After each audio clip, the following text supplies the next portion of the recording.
Hi everybody, Zach here for another episode of our flagship program, the SPIDEYDUDE Experience. This episode is brought to you by our loyal patrons over at patreon.com/SPIDEYDUDE Network. Pledge today and get both early access to content on the main channel, as well as entirely exclusive content like brand new shows and commentaries for old Spidey stuff, including commentaries for the MTV series, for example, as well as the video editions for Voices from the Area Gargoyles podcast. And our Patreon first show focused on the Krakoan era of X-Men. We also want to encourage you to check out our other programs that are all available on Audio Edition. These are all over on spidey-dude.com, and they're available on your favorite podcasting app. Shows like Clone Saga Chronicles, the show that started this entire network, Spectacular Radio, Spectacular Sal Buscema era podcast, Amazing Spider-Man Classics, the Slot Symposium, and the sister program on this channel, Make Mine Mayday. As always, be sure to hit the like button. It really does help us big time in the algorithm. And additionally, if you have topics you'd like to cover on a live show or in a recorded medium, make sure to leave a comment down below the description or shoot us an email at SpideyDudeRadioNetwork@gmail.com. Finally, make sure to join our community. Be alerted to all new updates by hitting that subscribe button and clicking on the bell. But to be clear, your viewership is more than enough for us. And if you want to hang out with us off YouTube, you can always go to our Discord, where we have all sorts of fun stuff, or you can join us on our social medias and follow us there. All the links are down in the description below. As always, we want to be making some references to visual aids and or live comments. If you're an audio listener, pay that no mind, but leave that 5-star review for us. Any and all feedback we will read on future episodes. Thank you, and without further ado, let's get rolling with this episode of the SPIDEYDUDE Experience. Hey everybody, welcome to the 100th episode of the SPIDEYDUDE Experience. I'm Zach Joyner, your friendly neighborhood host and webmaster of the show, webmaster of spidey-dude.com. And once again, I'm joined by the man that's been on every episode nearly, Adam. Hey, it's also, see now, last week it was my friend's birthday. Now today it's my mom's birthday. Happy birthday to your mother. Thank you. Next up, we got the Gooner himself, Spider Gooner, Neil. I need to do more Books of X, which I guess is in line with the Gooner title. We do need to do more I Books of X. I do think it's funny that, like, we did this show, and I look up at my clock. I'm like, oh, should I have 10 minutes to bullshit together a thumbnail? And, like, the original was this. It was just a black screen. And then at one point, Adam was like, oh, yeah, maybe we should make this Spider-Man relevant somehow. So we came up with that. Speaking of Spider-Man, a guy that plays Spider-Man on TV, or in the newspaper at least. Wait a minute, TV? Not yet. Not yet, but Mr. Josh. Hello, Hey. Josh. Welcome back, buddy. At you. Winnipeg Webhead on the Instagrams. Find him on there and support his endeavors. We'll talk a little bit about them. We already have a live caller in the green room right now, which is awesome. So this is a live caller episode. We're going to do a review towards the end of the episode. We've got I've already got a couple of voicemails already loaded up, ready to go. So you guys, that was me.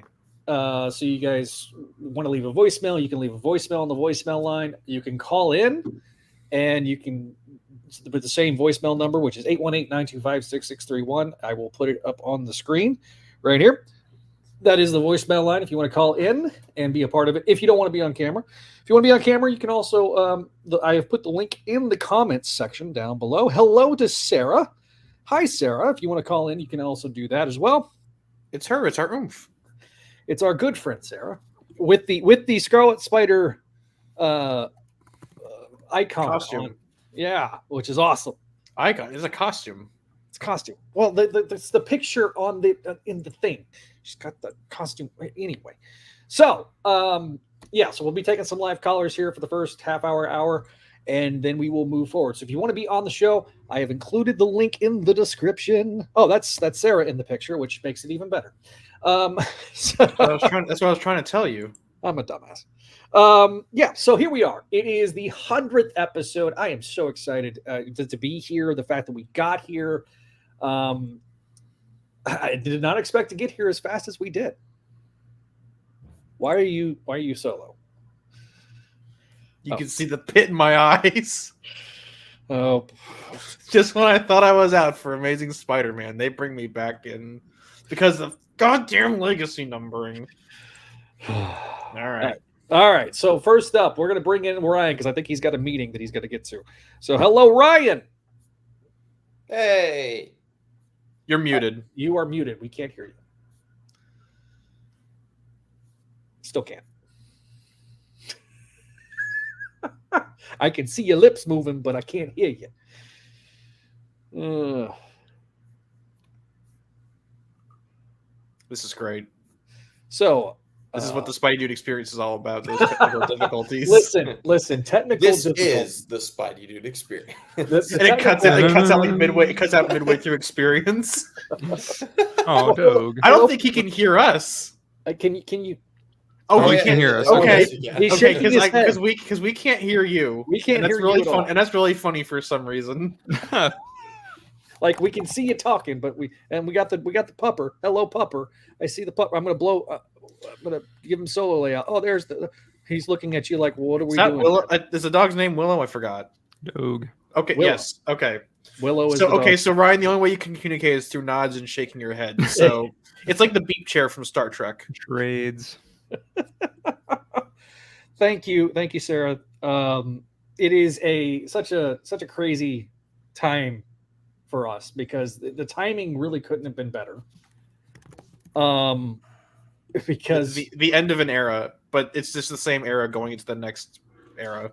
well, I mean, number one, we're going to be wrapping up the Wells run next month. Thank Number goodness. two, yesterday is the 15th anniversary of Clone Saga Chronicles. Wowie zowie. So which started the network. So we started the network 15 years ago yesterday, even though we didn't add shows until 5 years afterwards. But the genesis of all of this is CSC. So as we see poor Ryan trying to walk around to get there's his Spider Girl Jesus stuff. Christ, his perler beads. It's giant perler beads and his Spider Girl collection. Okay, how much merchandise, and this is a question for the panel.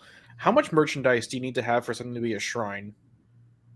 Probably that amount.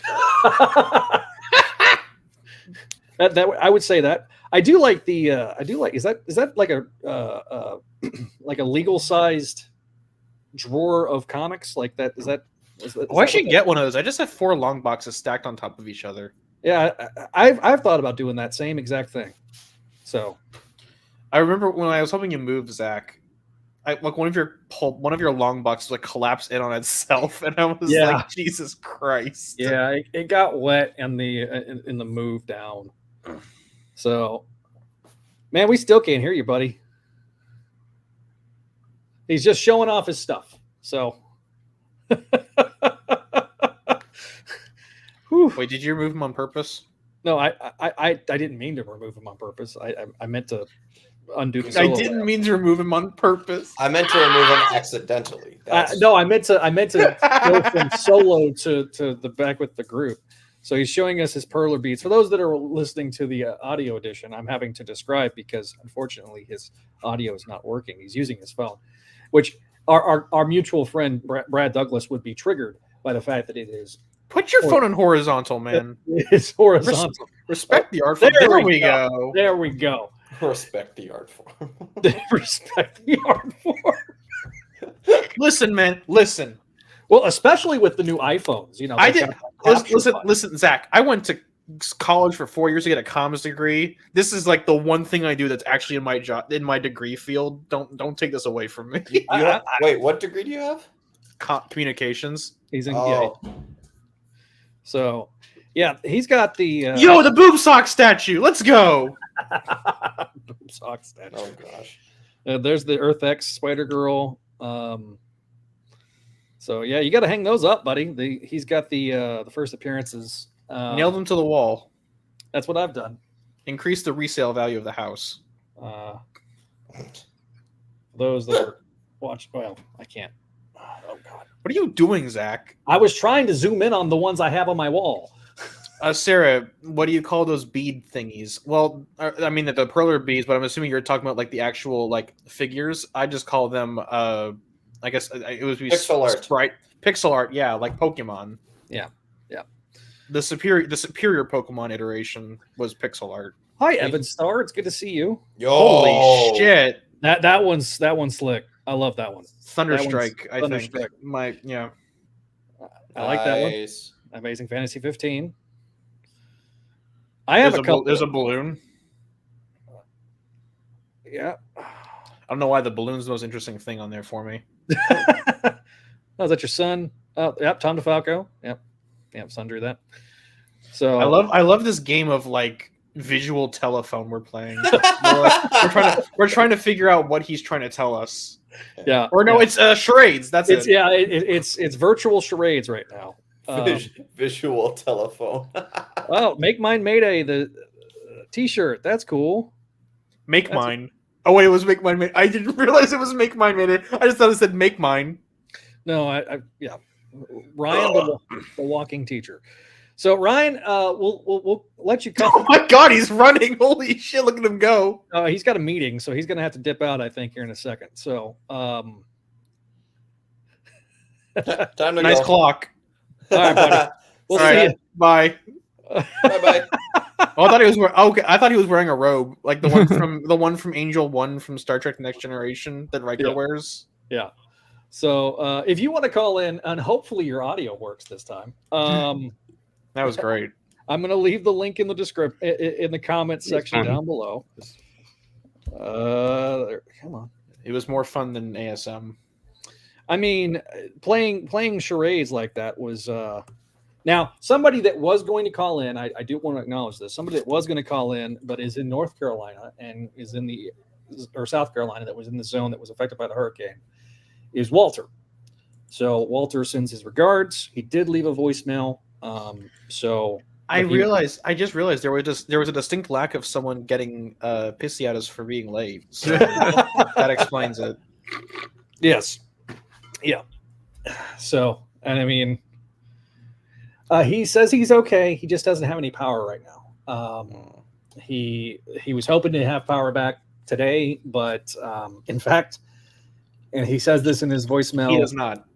He does not have power. He actually drove an hour to where he could get cell service. Aw. Unfortunately, there's so many of those parts of that area right now have absolutely been completely decimated. So, Yeah, when Beryl hit, we got kind of lucky that we were just without power for a week. Except that we were in the middle of the summer months, and that really blew ass because we were cooking alive. well, the problem was too is that they had a bunch of linemen ready to go, ready to work, and then they didn't have.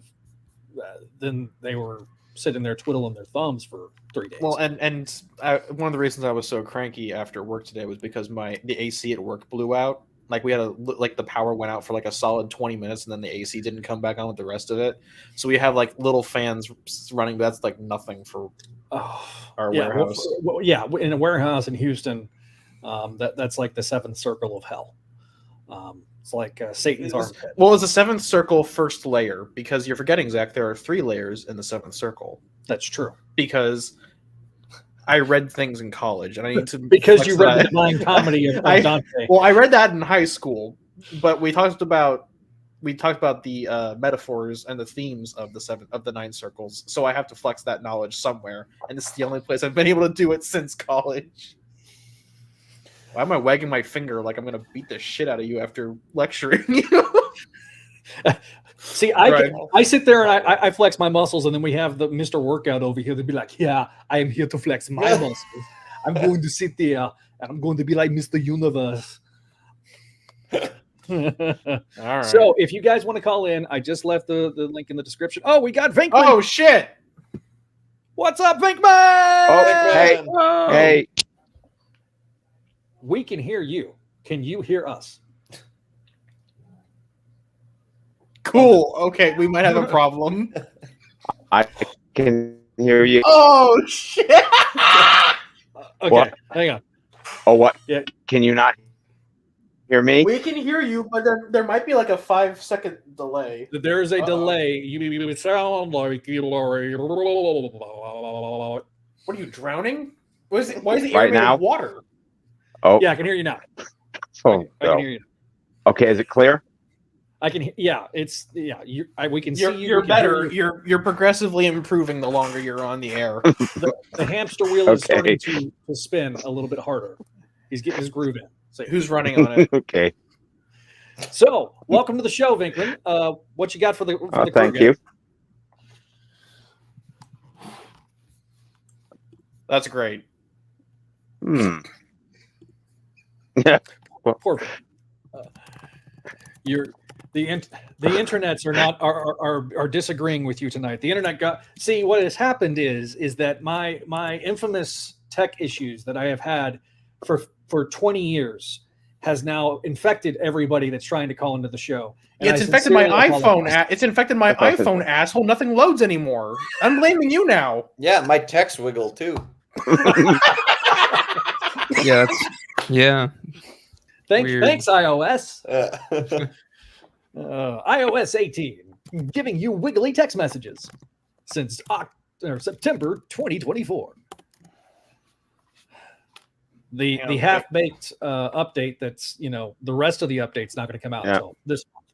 Okay, Venkman, you had things to say. Please say them. Feel free. Sorry, we were talking over you and we didn't want to interrupt you. Well, we see you are so crystal clear now. So we're good. So we're going to give you the floor. Your resolution is above 144p, so you're in a good spot right now. So we put you on the spot, didn't we? Yeah. Well, I was expecting to wait in the backstage a few more minutes. I wasn't expecting to be tracked. I got you. Well, we can. So how about this? I'll play a couple of voicemails. We'll let you compose yourself, and then we'll bring you back on. How's that sound? Okay. We'll remove you from the visual part, but we'll keep you in the back so that you can. You'll be backstage. Anybody else that wants to get backstage, we'll just click on the link and join us. But Venkman's going to have priority because he's a VIP subscriber to our Patreon page. So, all right. So, me and Neil clicking at the same time. Neil's just trying to do his job, and I'm just stepping all over. All right. So first things first, I'm going to do the voicemail from a good friend of the show, Ethan.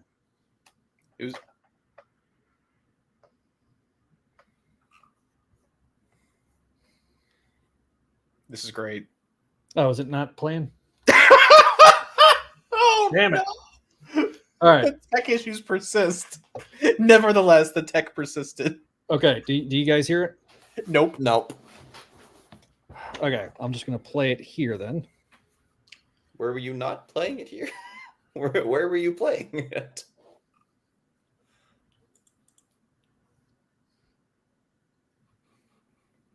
Josh, why'd you write that? Get the fuck out of here.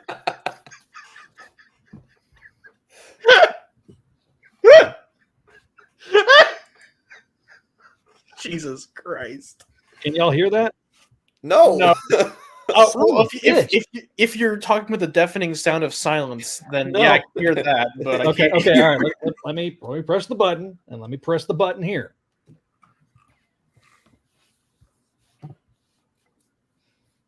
Great work, guys. Is it playing now? No. Fuck me. All right, hang on. Listen. Not right now. Maybe in the future one day. Oh my god. Oh. And you guys hit 100 episodes of this. Is just insane. Yeah, there we go, baby. Let's go. We're back in business. Now we have to do it. All right, let me play it from the beginning. Hey, Zach and Co. Just wanted to say congratulations on 100 episodes. That's insane.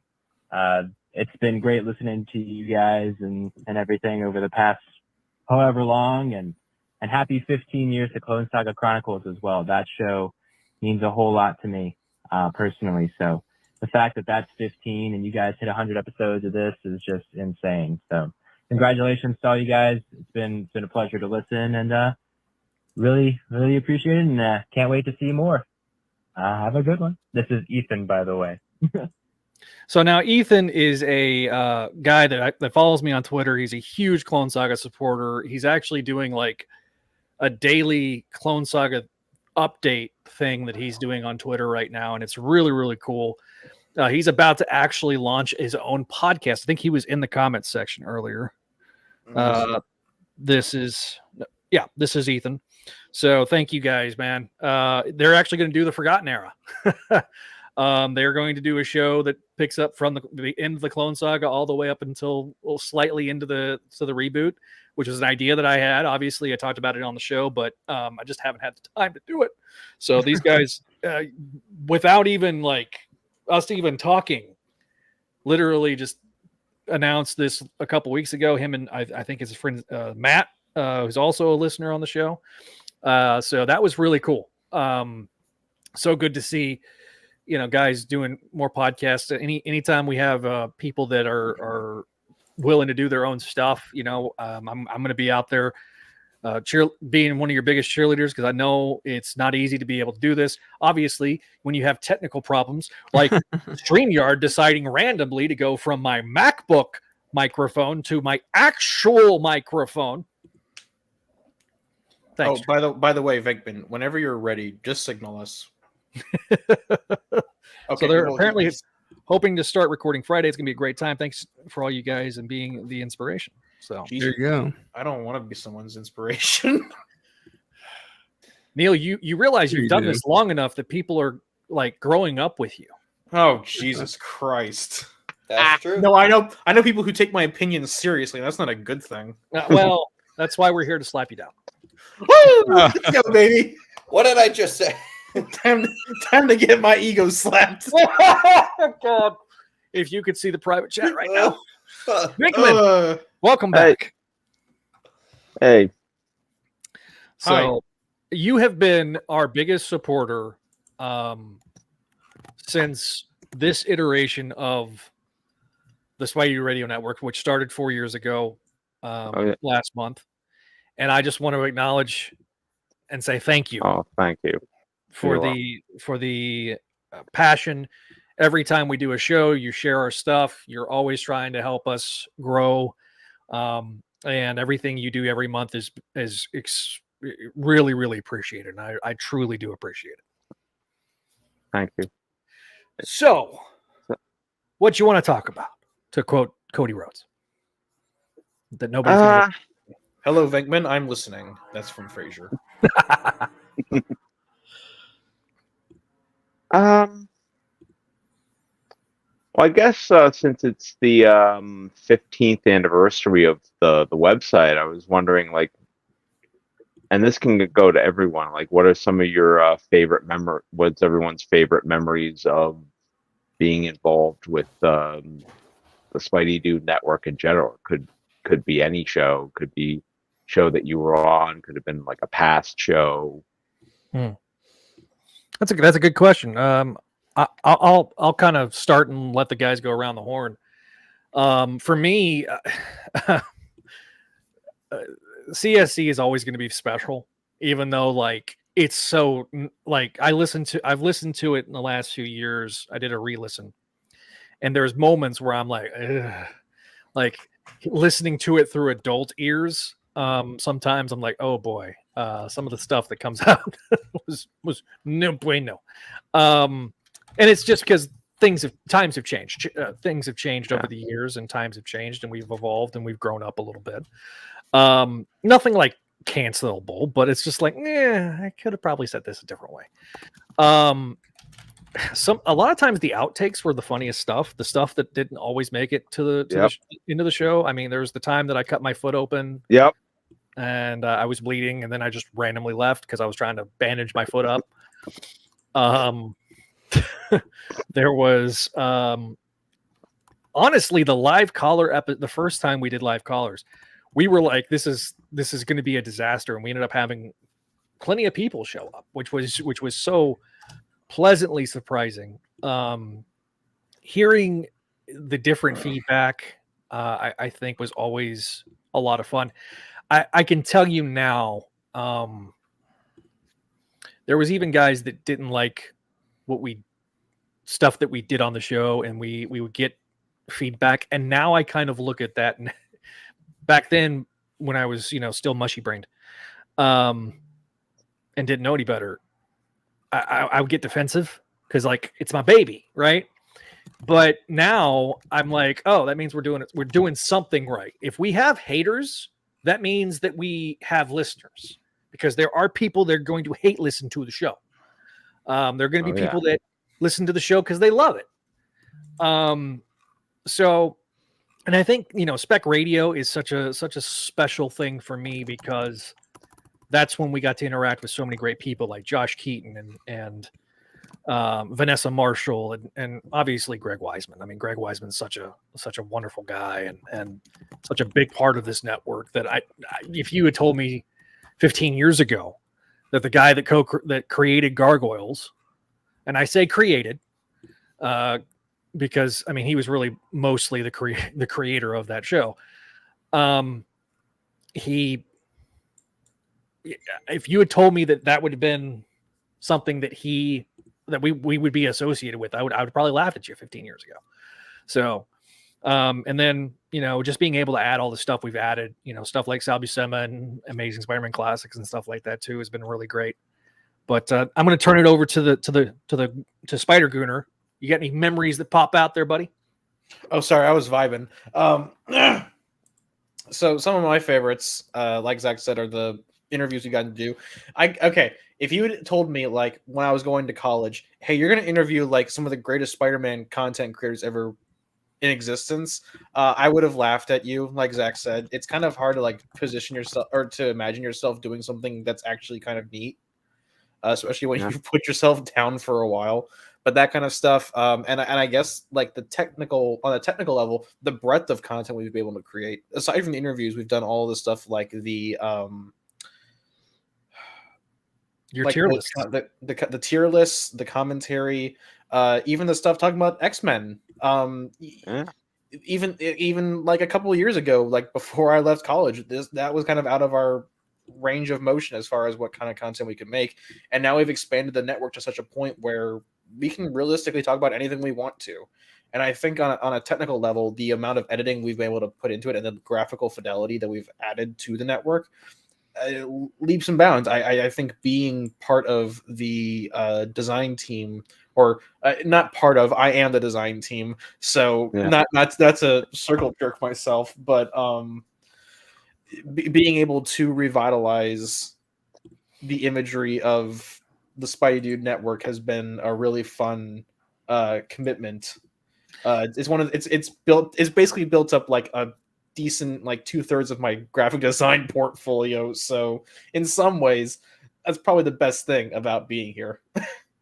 Well, I just can't tell you how much I appreciate you, and I try to say this as publicly as often as possible, but I don't always say it on the show because I'm too busy making fun of you or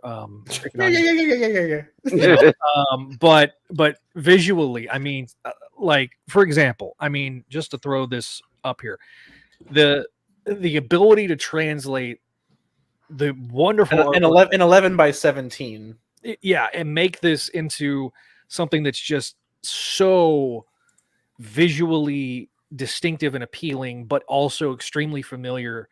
I remember friend of the show, the guys from Spider Talk. I mean, I remember him specifically saying on Twitter, commenting at like, visually, you guys got great visuals.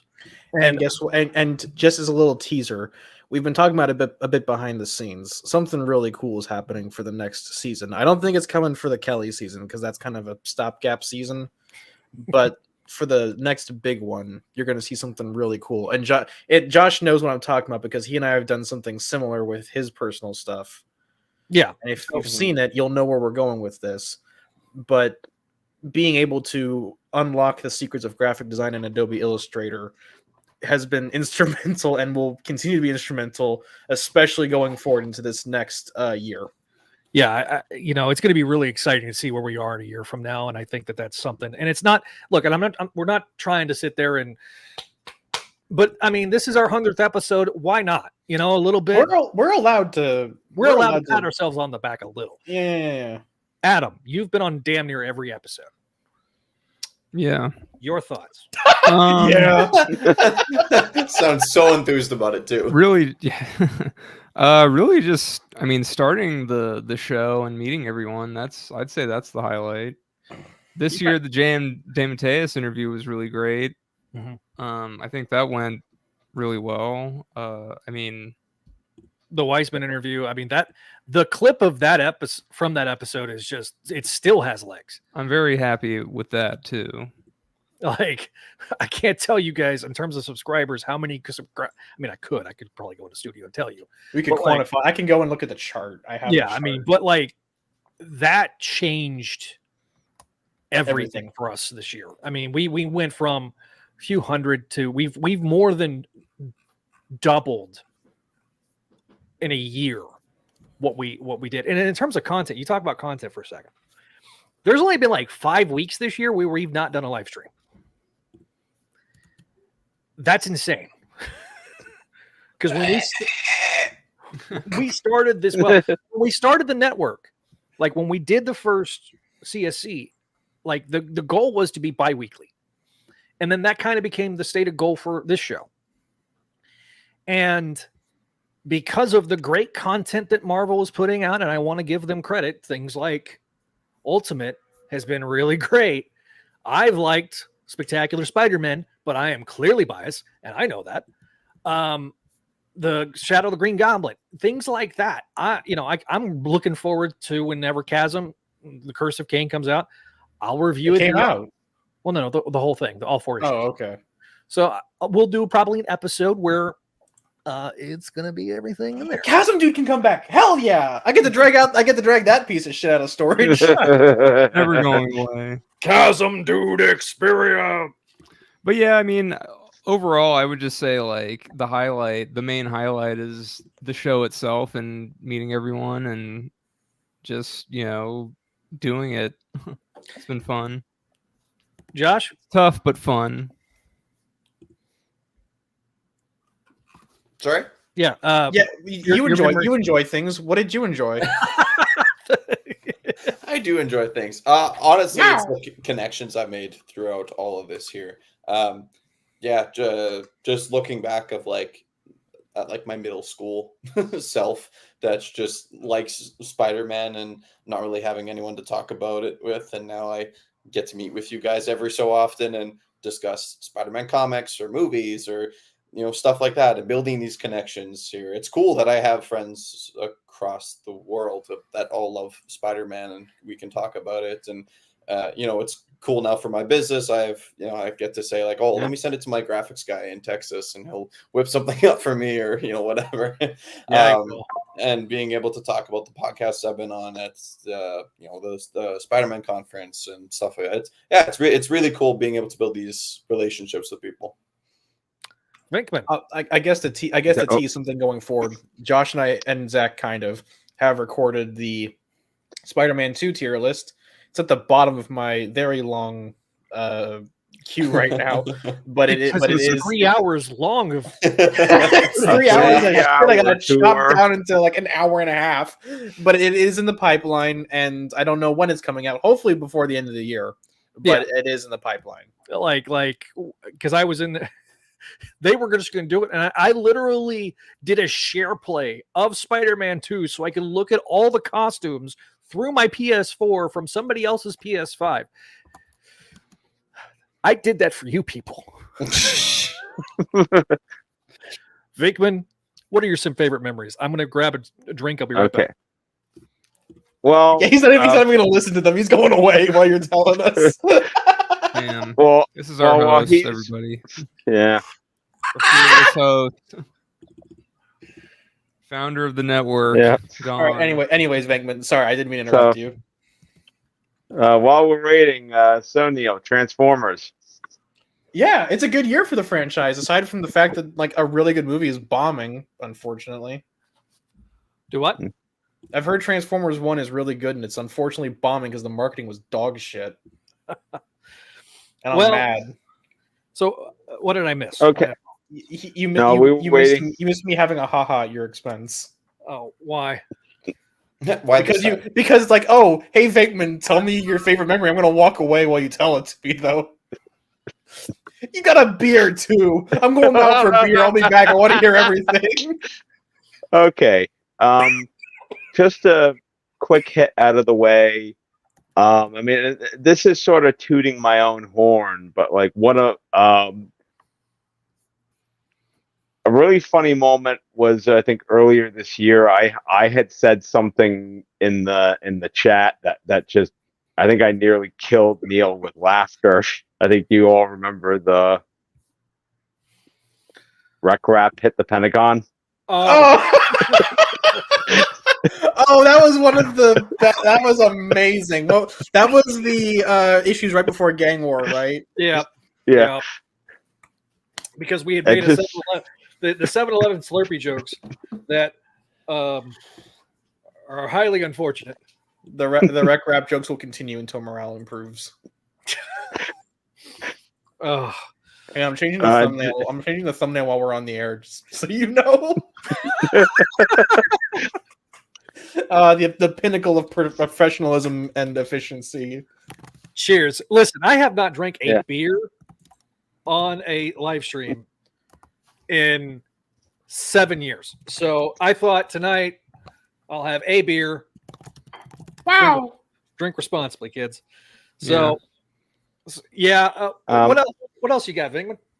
I know this is kind of a go-to of mine, but I've mentioned this before, but one of my all-time favorite episodes of CSC was the Planet of the Symbiotes episode. God, that shit was bonkers. Tickle Me Carnage. I haven't seen that one.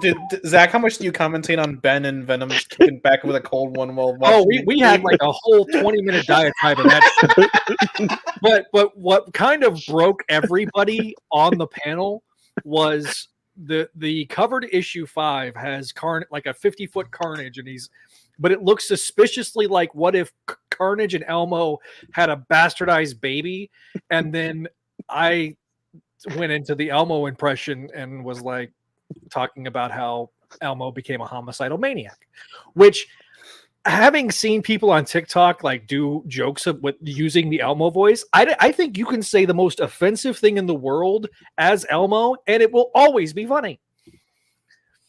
I'm not kidding, because every time I see somebody do that, I laugh, and I know I shouldn't laugh. I know I'm going to hell. He's like a 3-year-old Muppet, but like, it's funny. Yeah, but him going on a homicidal rage was pretty hysterical. I think I broke Donovan on that episode. Well, I remember, and I think, unfortunately he's not here, but I think Greg had showed up late to that one, and he's like, "Which one are we doing?" And you were like, "Planet of the Symbiotes," and his response was, "Oh, sweet mother of Moses." Yeah, well, because the poor dude, his first show we ever did on on the network with him was Funeral for an Octopus. That poor bastard. I gave him the most boring miniseries of the entire Clone Saga. A miniseries that I was just like, I don't give a shit. The only reason we covered it was because thematically it made sense, because of the crossover between Kane and Spock. And Superior was happening around that same time. We're like, all right, we'll smash this up. Like, we were like so desperate to get through that 3 issues of Nothing Burger that to get to like the rest of the episode. And like, I remember Greg going, if you can get Zach to not give a shit about a Clone Saga miniseries, you have failed. Yeah, Because I even enjoyed, as bonkers as the Planet of the Symbiote story is, because it's just like, I mean, Ben's hoodie was a symbiote at one point, right. like masquerading as a hoodie. Like, why? I think there was like a newscaster whose toupee was Oh shit! I symbiote. was muted. I was saying because the plot needs to happen. Well, yeah, no. Yeah, I saw you talking. I didn't know if you were talking on the phone. Yeah, that's just me. I'm yapping into the void. So, yeah, no. Spectacular Radio's penultimate episode is also a huge highlight for me, because getting Vic and Greg, we recorded that in 2 parts, and you would have never have known with the way that we edited it. But to get a distinctive, like definitive it's Greg, so it was 20 minutes long explanation of why there was not a season 3. It was the one thing that we were like, me and Greg Bashansky were like, I don't know. Like, we know we got to ask this, but like, do we just rip the Band-Aid off and just, we kind of agonized on how to do that because we knew that was going to be something that if we didn't ask, we were going to get a lot of crap for. But we kind of answered it along the way in a lot of ways. Like Wiseman would like leave breadcrumbs. So just to get him to say, okay, we're going to do a distinctive, bam, this, block where we can point back to it if need be, makes all the sense in the world. So, any more comments, Mr. Venkman, as my phone? Well, I actually want to call back to an episode of CSC, and it's funny because I was flipping through one of course, you and I are sort of similar. We like to collect old trades, and in the episode where you covered ASM 400, you had mentioned that you almost wish that there was like an edit of that story where it was like edited as like a done in one, whereas like the cliffhanger ending where Peter was arrested wasn't on there. Yeah. If you ever track down the Best of Marvel 95, they did exactly that. Really? In this one. Yep. It's very rare that I get something pointed out to me that I didn't already know when it comes to the Clone Saga, as evidenced by my time on Spider Jeopardy when George threw me a bone, and instead of giving the answers, he just had me tell everybody what the answers were. Man, I did not even know that. So yeah, so that's awesome. Well, we've got any other final things you can hell, he's a Patreon subscriber. We'll just keep him in the chat for a little bit. Oh, thank you. Before we add the next person. But wait, shit, I've been muted for like the last 5 minutes. I've been yapping and no one's listening. But that seems like the normal thing to happen. So dude, you're calling him me. What the hell, dude? Yeah. I know. I broke something at work. Don't worry. My brain. Yeah. Anyways, Venk, you can stay in the call for how long you like. Yep. We're gonna add our next caller. Okay. Friend of the show, Sarah. How are you doing today? Sarah! Hey guys. I got to meet Sarah. Yeah, that was Me so too. cool over the summer. Yeah. I introduced her to And then- Whataburger. Yes. And it was like, of all the burgers that I've had fast food wise, it was pretty good. Okay, so I'm gonna blow your mind here, Sarah. There was a time in the mythical land of Texas where Whataburger used to be even better, but then it got bought out by an investment firm, and then it went to shit. It's not. But if it's good now, we need to find a time machine and go back to the wonderful year of oh man. 2012. Well, Neil, when you 2015. figure that out, just let me know and we'll take Yeah, that. just let me break the laws of physics. I'll pick Yeah. you up and I'll pick you up on the way out. I wonder if All right, so about Friday maybe. Sure. Okay. Cool. I wonder if instead of a DeLorean, we just take a crappy Cybertruck and then just gut it. And then No, we just get a Oh. Honda Civic. A Honda Civic seems much Honda funnier. Civic. Okay, Deadpool. That's the Honda Odyssey. I'm talking about the Civic. That thing's reliable. Sarah, what you got for us? So I have a couple questions for you. If you could start a new show, and this is for everybody, a new show on the network, what would the topic be? Transformers. Got your ass! Well, we've talked about a Transformer show for a year, so I'm not surprised. Man, that is a great question, because now that there's like somebody that's going to forgot that era between, which the one difference was going to be on that. The one thing that I was trying to work on and develop that was going to be different than like what they're doing, which is like the original plan after CSC. was I was hoping to get Glenn Greenberg on and pitch him doing like the Life of Riley sequel in podcast form, where it wasn't going to be so much a review show, but more of the behind the scenes stuff. And whether that will ever happen, because there was going to be a sequel to Life of Riley that basically picked up from the end of the Clone Saga all the way through the reboot and kind of tell the story. But then they were trying to publish a book of Life of Riley, and that didn't take off and all that fun stuff. So I don't know what happened there. He's still on my list of people that I want to get. But other than that, what I really want to do is I want to start a sports podcast, like primarily a football one. But I know I may be an army of one. So it would be the Zach Joyner quarantine zone. Well, no, hang on. Yeah, because listen, I mean, Javi likes sports ball, right? Sports ball. Sports ball. Listen, I got a bone to pick with you Canadians there, Josh.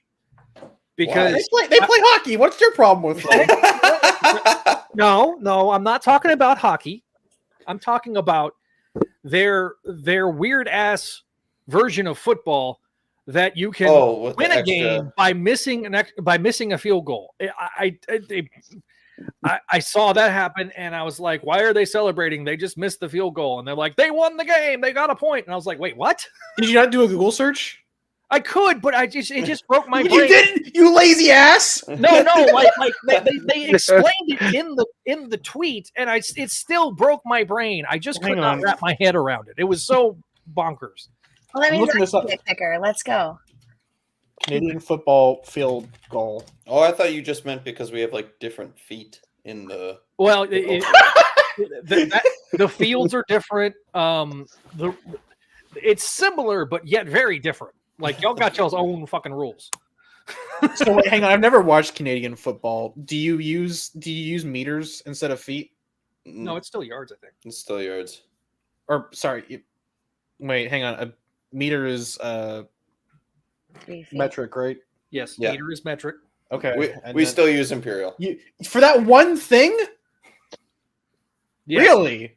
Yes. Cool. Well, no, like nobody really like. I'm 6'4". I'm not 190 something cent. Like no one. We all still use imperial here. Oh, okay.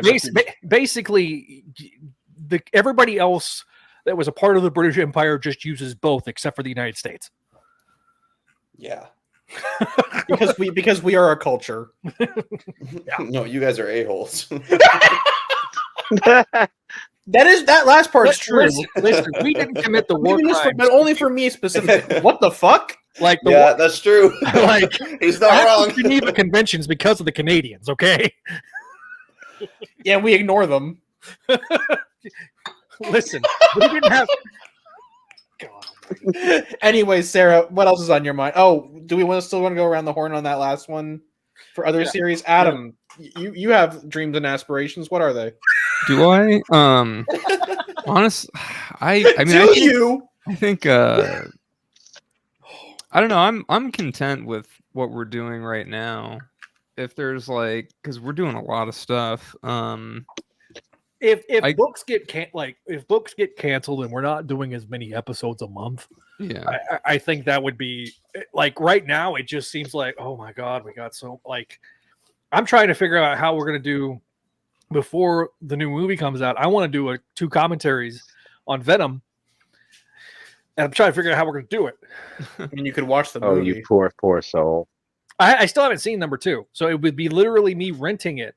In the crawl space server, one of our patrons, one of the crawl space patrons, Peter Palmer, said he watched on a plane ride. God damn, that kind of sucked.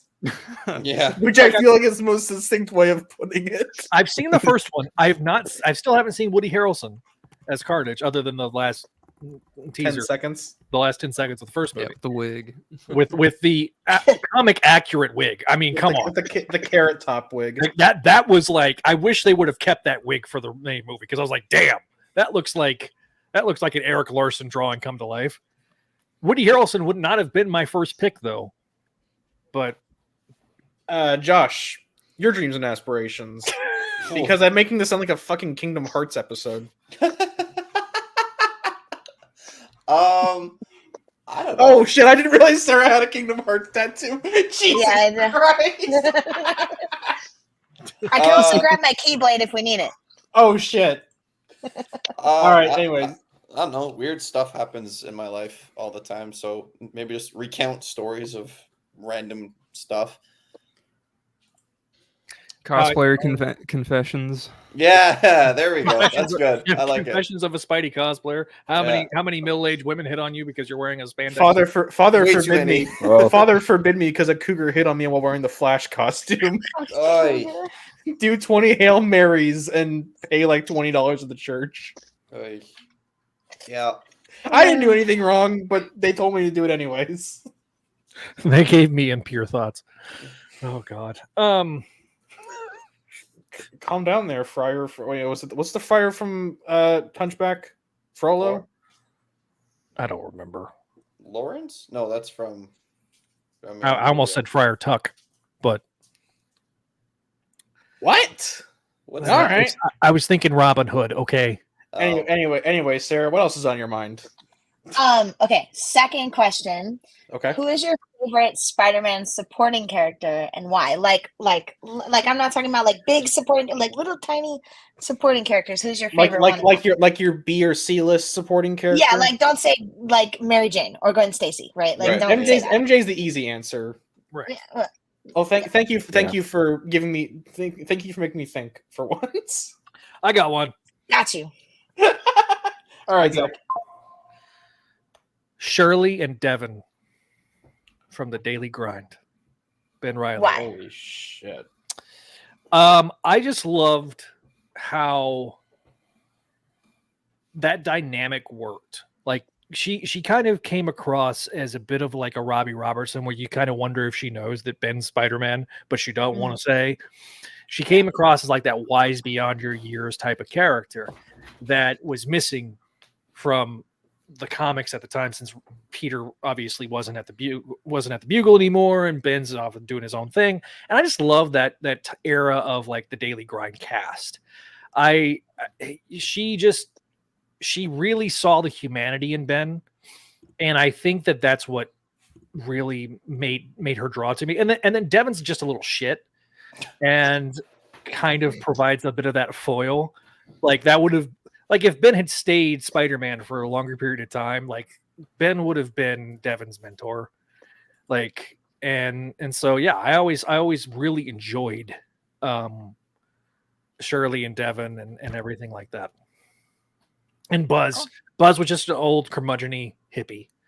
And I know a few old curmudgeon-y hippies. And in my brain, I always read him as Tommy Chong, but slightly less stoned. Okay, Josh, your favorite supporting character? She's more of a C-lister now than previous, but Anna Marie Marconi. Really? A very recent addition. Let's elaborate on that a little bit. Well, she was there when she was in my first comic was volume 3, issue 1.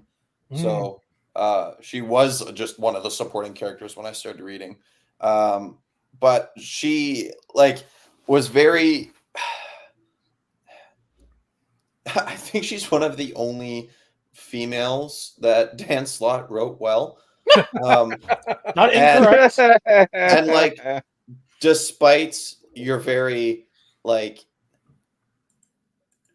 she was a strong female lead without being the strong female lead type. Yeah. She actually had emotional depth to her, and it wasn't her addition to the comic wasn't played off that she's a short joke. She actually had a significant role in it and still has a very strong connection with Peter, even in Dan Slott's other books, the Superior Spider-Man that recently happened. I always really liked her. Okay. That's very succinct. That's very good response, Josh. Especially the part where it's the first comic where she realizes that Peter's Spider-Man. It's not Doc Ock anymore, and you realize like she just threw her entire life away for the last 6 months to a dude that doesn't exist. Just like, that just hits in the heart, and then she still like powers through and helps Peter with this stuff for the next few months too. And yeah, I really liked her. Adam, what's your favorite? I get. Are we? How low are we talking? Like, are we talking like very like niche? I can't even think of anyone like niche as like who I don't know. It shouldn't be a common head of guilt. I would basically. Yeah. There we go. That's a good frame of reference. Okay. The only person I can really think of is Robbie, maybe, like, because he's in and out these days. He's not really a huge presence. I mean, he's kind of more of a presence in the book right now, but that's still that's more that's more because he's relevant to this specific part of But I don't know, I like Robbie. I feel like he's kind of underrated as a mentor and a friend and a potential confidant, you know. I don't know. I like their relationship. He's a good character. I wish they would use him more outside of just random Tombstone appearances. He's just the Tombstone guy now. If I was a joking man, I would say Skip Prescott is my favorite supporting character. No.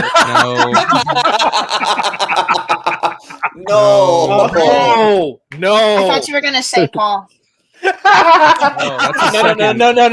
Sarah, my Paul posting days are behind me. How much you want to bet? Going off of Josh's frame of reference for supporting character, how much you want to bet? Like in the next run, Paul will be a floating head of guilt. Oh, please no. He's just there forever. Just the white outline of his man bun. Woo! I got another one. I got another one that's not been highly related. I always liked Kate Cushing. I thought she was an interesting character in the 80s. And it was kind of sad when she got laid off in the 90s with the downsizing of the Bugle. Jacob Conover was always kind of a unique guy. Kind of weird that he ended up becoming the Rose, the second Rose. Oh, yeah. In the second DeFalco run. I'm trying to think. We used to make fun of Josh. I just want that not you, Josh, but the black guy that was always at the campus protests, that was always ragging on Randy. He only made like 4 appearances, but like, you know, I'm thinking of the guy from the MTV series Turbojet. A not Rocket Racer. Also, actually, that's a good point. Randy is I think is a good pick. Randy has potential. He's only been more relevant recently because like for a while, like after. Oh, sorry. That's okay. Randy has potential as to be more of a supporting character to Peter and be more of a friend. I think be more in the friend group than he usually is.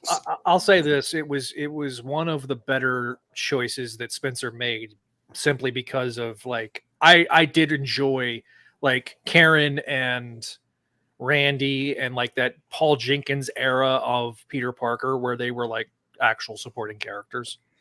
So I don't know if this is, I don't know if my pick is like low enough on the totem pole, but she's kind of been written in and out. Betty.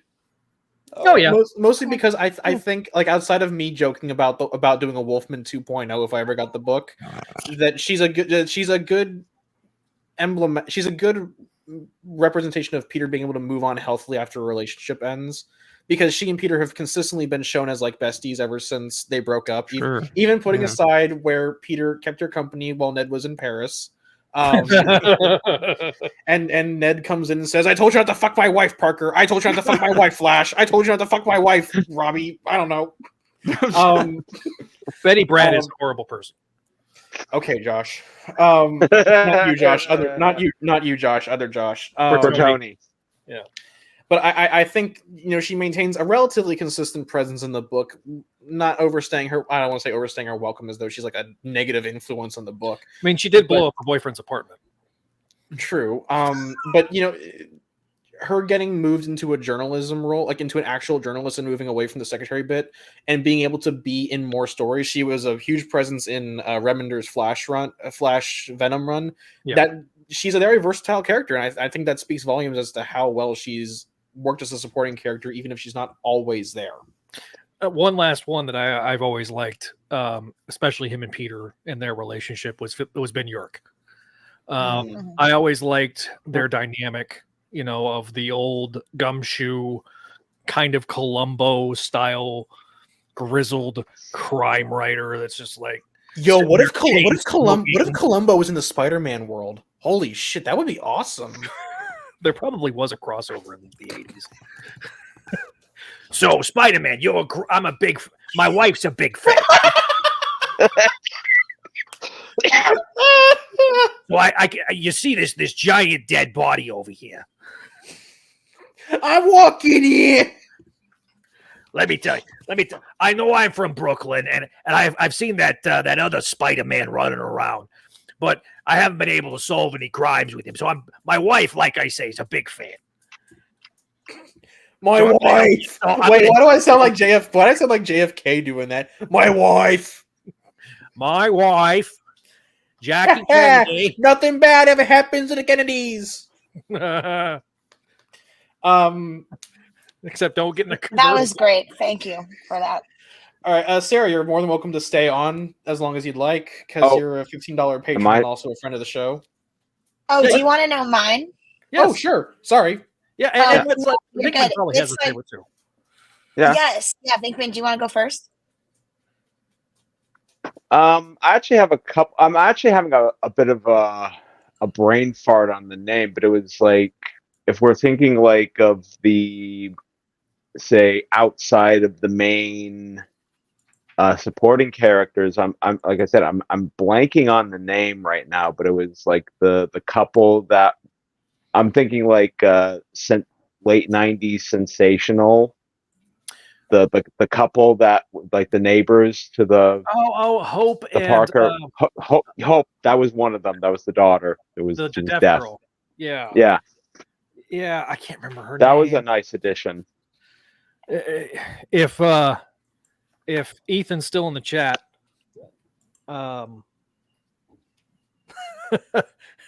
you might be able to remember who's Hope's mom, because she was like a police officer.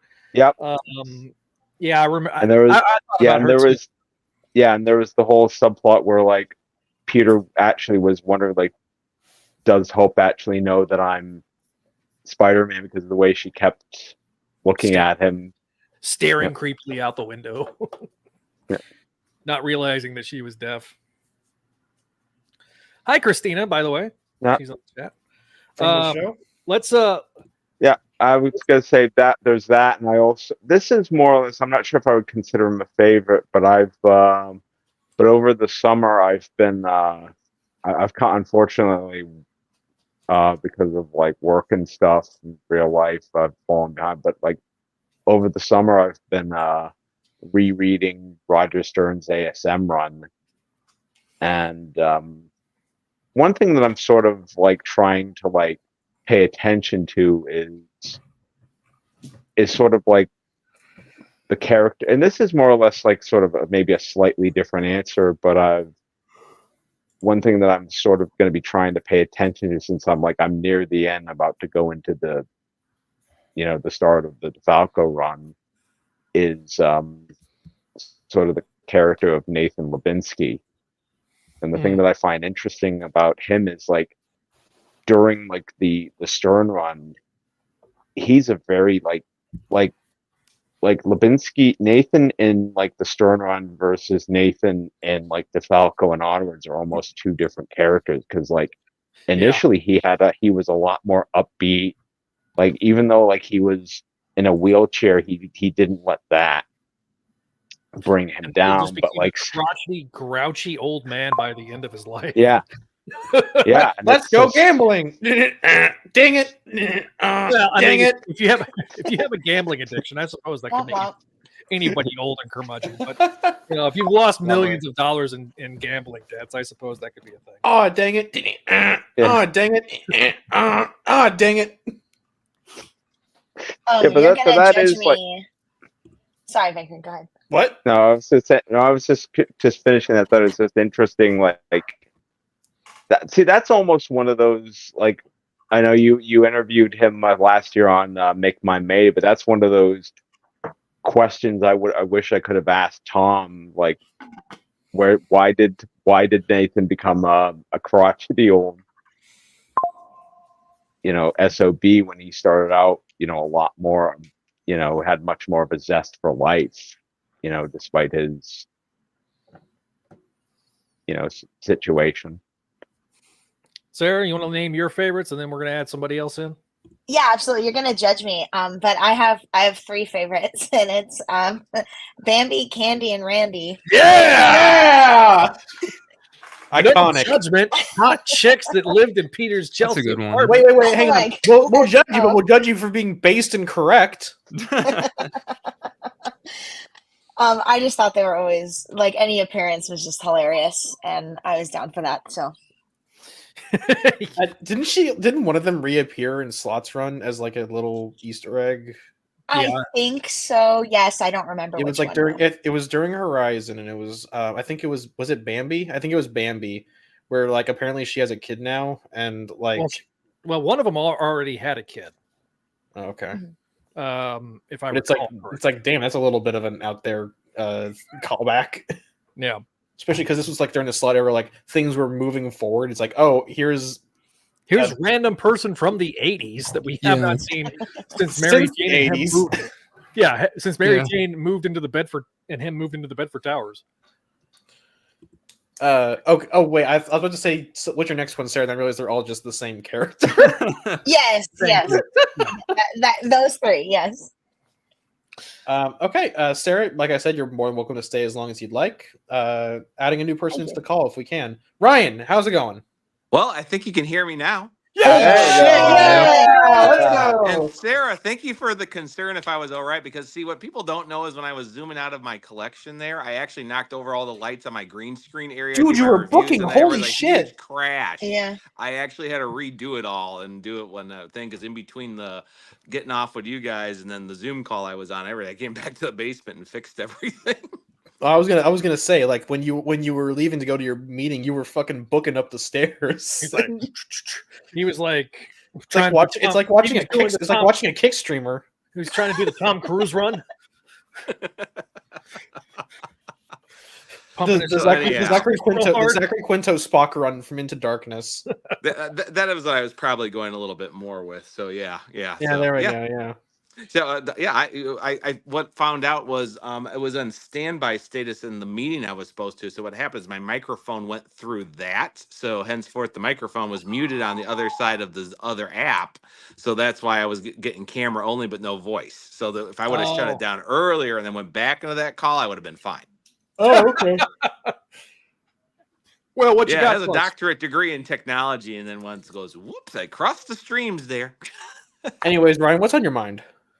Oh, stuff, meal stuff. Oh, by the way, this is for you and Sarah here. So there's the Kingdom Hearts collection right there in Funko Pop. Jesus Christ! Yes. And this is for the voice. I have played. I have Bronx. I have played like 2 Kingdom Hearts games, and I know nothing. I know nothing what's going on except a bunch of edgy edgelords. And since we talked about Transformers, here is Energon Universe Optimus Prime. Jesus Christ! That's cool. Like you're just doing all the things that represent the Spidey Dude Radio Network here right now. There's Last Ronin. Okay, we're not Ninja Turtle people, but I am. Yeah. Shut up. Back to Thunderstrike. Yeah, that one's slick. I remember when you did that. I was like, damn. Okay, can I ask a dumb question? Actually, Ron actually sent me the original Pomo poster with the right colors. So when I did all that, so I wouldn't have been able to do it without Ron. Can I ask why it's on the floor? Because it was sitting on the side of the wall bending, so I put it on the floor to reflatten it. Oh, okay. Yeah, that's why May Black Costume and regular are down there. They had to be reflattened. There's nothing to hang it on the wall right now. This is an unfinished basement, so yeah. Yeah, you'd have to like get like a shadow box and like some command strips probably. And believe it or not, this is my little mini project. I don't know what's going to happen after everything happened, where I had to leave my previous school district to my new one. But I actually started getting my things together to make the Indigo Cafe. I actually have the coffee and I have the bar over here waiting. Oh, that's cool. So that's actually going to be the Cafe Indigo from Spider-Girl. I eventually. understood that. I was about to play the I understood that reference clip. Yeah, and here are the cups in the correct colors based on those. Okay, Holy Nice. shit. you're getting nitty gritty now. Is this Ryan's way of saying I want to start a small business? Ryan did run a small business once. Yeah, well, food service sucks ass. I can speak from experience. I was there. Trust me, I was there, Neil. So My grandparents own but my biggest thing was big congratulations on 100 here, and I mean I've been following you since then too, and everything. I mean Zach's been on my has been on my podcast, and yeah, I mean I do this. I Patreon. I try to catch you guys as much as possible. So it's just sometimes Wednesday nights are just not bad. It's the middle of the school week for me. So Yeah, I mean, we kind of picked Wednesday nights, and now I'm like kind of stuck with it. right. I mean, you don't have to. You could just do Saturdays. Well, but Yeah. the thing is there's a lot of other shows do the weekends too. So it's like, okay, that kind of makes us unique that we're in the middle of the week. We can be that little comfort food that you can listen to. You can listen to us as you go to sleep if you want to. Yeah, actually, that's true. Please Sometimes stop you eating guys your are microphone. my nice white noise to put me into a nice sleep. It's I mean, we could be. Spidey Dude Network I has could sent pull. me to bed. I could pull the NPR voice and be like, Well, no. Here's the thing, Zach, is that you say people can listen to us while falling asleep. Then you hear me fucking cackle like a gremlin, and then yeah. I was just about to say something Yeah, like that. everybody's almost asleep, and then you sit there and scream randomly into the microphone. Just like, what's that one little fucker from Jabba's palace, the monkey rat thing? Oh yeah, I know what you're talking about. That guy, yeah. All right. On that note, I was just getting a message from upstairs. So a big question I want to ask y'all guys, especially since we've talked about the Ben Reilly and Spidey Dude. Which of the old rogues galleries from Ben Reilly's days would you like to actually see back if they ever came back here? Mine was I always enjoyed Armada and Skulljacket. I'm Those are very I'm one of two 90s. Yeah, those were extremely 90s.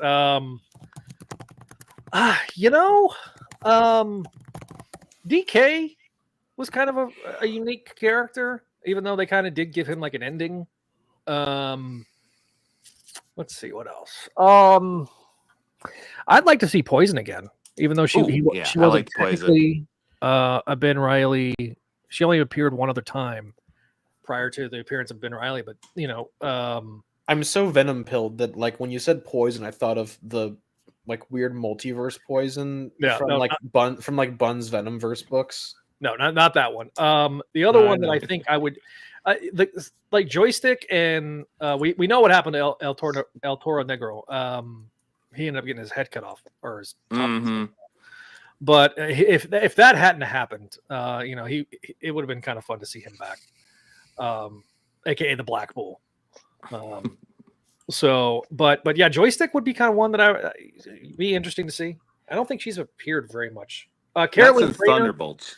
Even though she's part of like the Femme Fatale Rogues, like I would like to see like more of like Carolyn, not just be like random Doc Ock person, the way she's been written.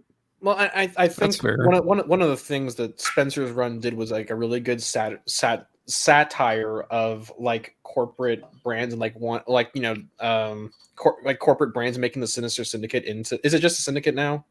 Yeah. Like making the syndicate into like a corporation like of girl bosses, and that like Lady Octopus and Trapster, the one without an E, because she just likes violence.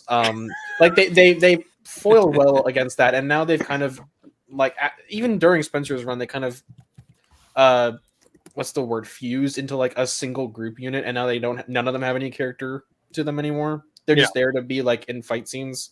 Yeah, they're there to be like, hey, Rabbit, we are still a thing, right? Hey, where's Kareem? That was why I remember when we reviewed that arc during Spencer's run. I really liked the artist showed each one with a different drink at the bar, because it's like, oh, that really, was it Kev Walker? Nice personality quirk thing there. Yeah, I would like to see more with Carolyn, especially like if Otto had stayed dead and not gotten, basically nerfed back, reset to factory settings the way he did with Slot's run. Oh, hey, Eric. Thank you for the congratulations. Oh, thank you, Eric. Zach, we talked about this on the tier list. How would you feel about Cyber Scarlet Spider coming back? Oh, Joe Wade? Yeah, Joe Wade. Oh God. Cool design. I remember him. Yeah, we talked about it on the tier list, but like I remember for Clone Saga Chronicles, you didn't make anyone else review it because it was just that shit. It literally like Nightmare on Scarlet may be right up there with Maximum Clonage Omega and the Scarlet Spider. Like the entire section of Scarlet Spider books, like Virtual Mortality and Unlimited. The fun thing about the Unlimited issue, and then what was the other story? There were the other four issues. Cyber War, yeah, Cyber War. Like all three of those stories were just straight ass. So I think it's really funny that like everyone likes to pick on Maximum Clonage as like the worst part of it, but like it's like picking at a scab, and like there's so much worse stuff below the surface. like, but the thing is, like, you can't just go onto your Very Illegal Comics reading site and look it up like Clone Saga.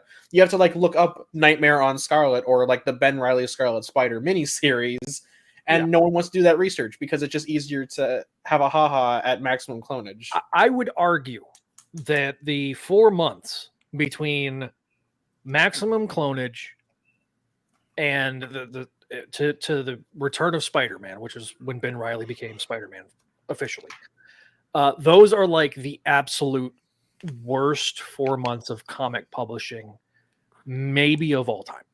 No, there was that period of Civil War too. Well, no, I'm talking about in Spider-Man's publishing history. Oh, I thought you were saying comics. Oh, okay, because like there's about because during that I mean, Bagley wasn't always there. Butler was transitioning out. He ended up leaving as Webb was ending. Tom Lyle was transitioning out too. So like that freaking 4 months was just bad. Then you had Sienkiewicz inking Sienkiewicz was inking Sal, and it was just not good. Those were not good months. I was picking up. I remember them like yesterday. I know those books going like, what happened? Deadlines. Yeah, I know. I know we said we're not supposed to be picking on. There are other things to pick on than Maximum Clonage, but one panel that just like stands out to me is like just really bad. Is like I think it is from like towards the end of Maximum Clonage. There was like a panel where like a bunch of clones were like all melting together, and Ben gets sick, and it's supposed to be him, like it's supposed to represent like him throwing up, but it looks like brown stuff is coming out another. Ew. The way the color, because like it's like food. It's like the movie Food Fight. It wasn't just the fact that Sal was staring up what Food Fight is. Like Sal was simply doing breakdowns, and then Sienkiewicz was doing the finishes, and then the colors. I can't remember who the colorist was, but between all those, because like when you're reading the Clone Saga, you're like Stephen Butler, Mark Bagley, Tom Lyle, very kind of similarly type artists, and then like old Sal, very similar in that vein, especially by that point. And when Sienkiewicz came aboard, it's like, oh, what is this? Oh, yeah. Oh, Time Bomb. Eric brought up Time Bomb. Yep. Time Bomb. What's the meme? What's that? Yeah, brother. Brother. What's that, brother? Yeah, what's that, brother? So, well, Ryan, I don't want to keep you because I know you got to go. You got to be at work in the morning. Well, yeah, actually, I have to head to the city tomorrow, so I'm going to be gone all day tomorrow too. So, and I already got a text like, "Would you guys be quiet down there? I'm trying to sleep down up there."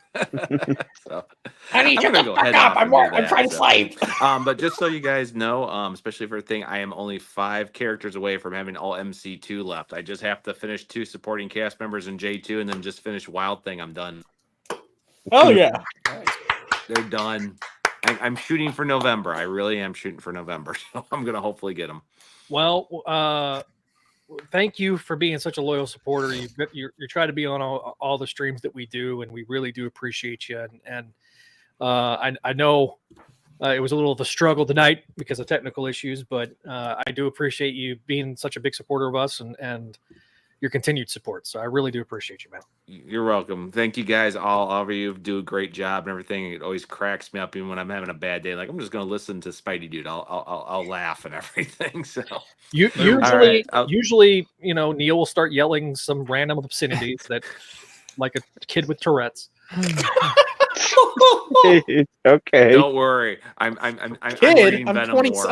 I'm losing my health insurance next month. Oh man. Yeah. Damn. Wow. All right, guys. Have a That's good the night. new. See you Have around. a good night, Ryan. Congrats. I'm also gonna head out because I have something for work I got to do. So thank you for having me on. Not a Congrats problem. on 100. Thank I'll come you, back Sarah. in the YouTube comments in a second. So All right. Then we'll Gotcha. appreciate you, Sarah. All right, Sarah, All right, you have a see you great guys. night. You, Sarah. thank you, you Good guys night. too. And a man that has been very patient and waiting, and hopefully Hopefully his devices connect. is Avi, who is a huge not just of us, but he's also a huge Greg Weisman fan, and so we wanted.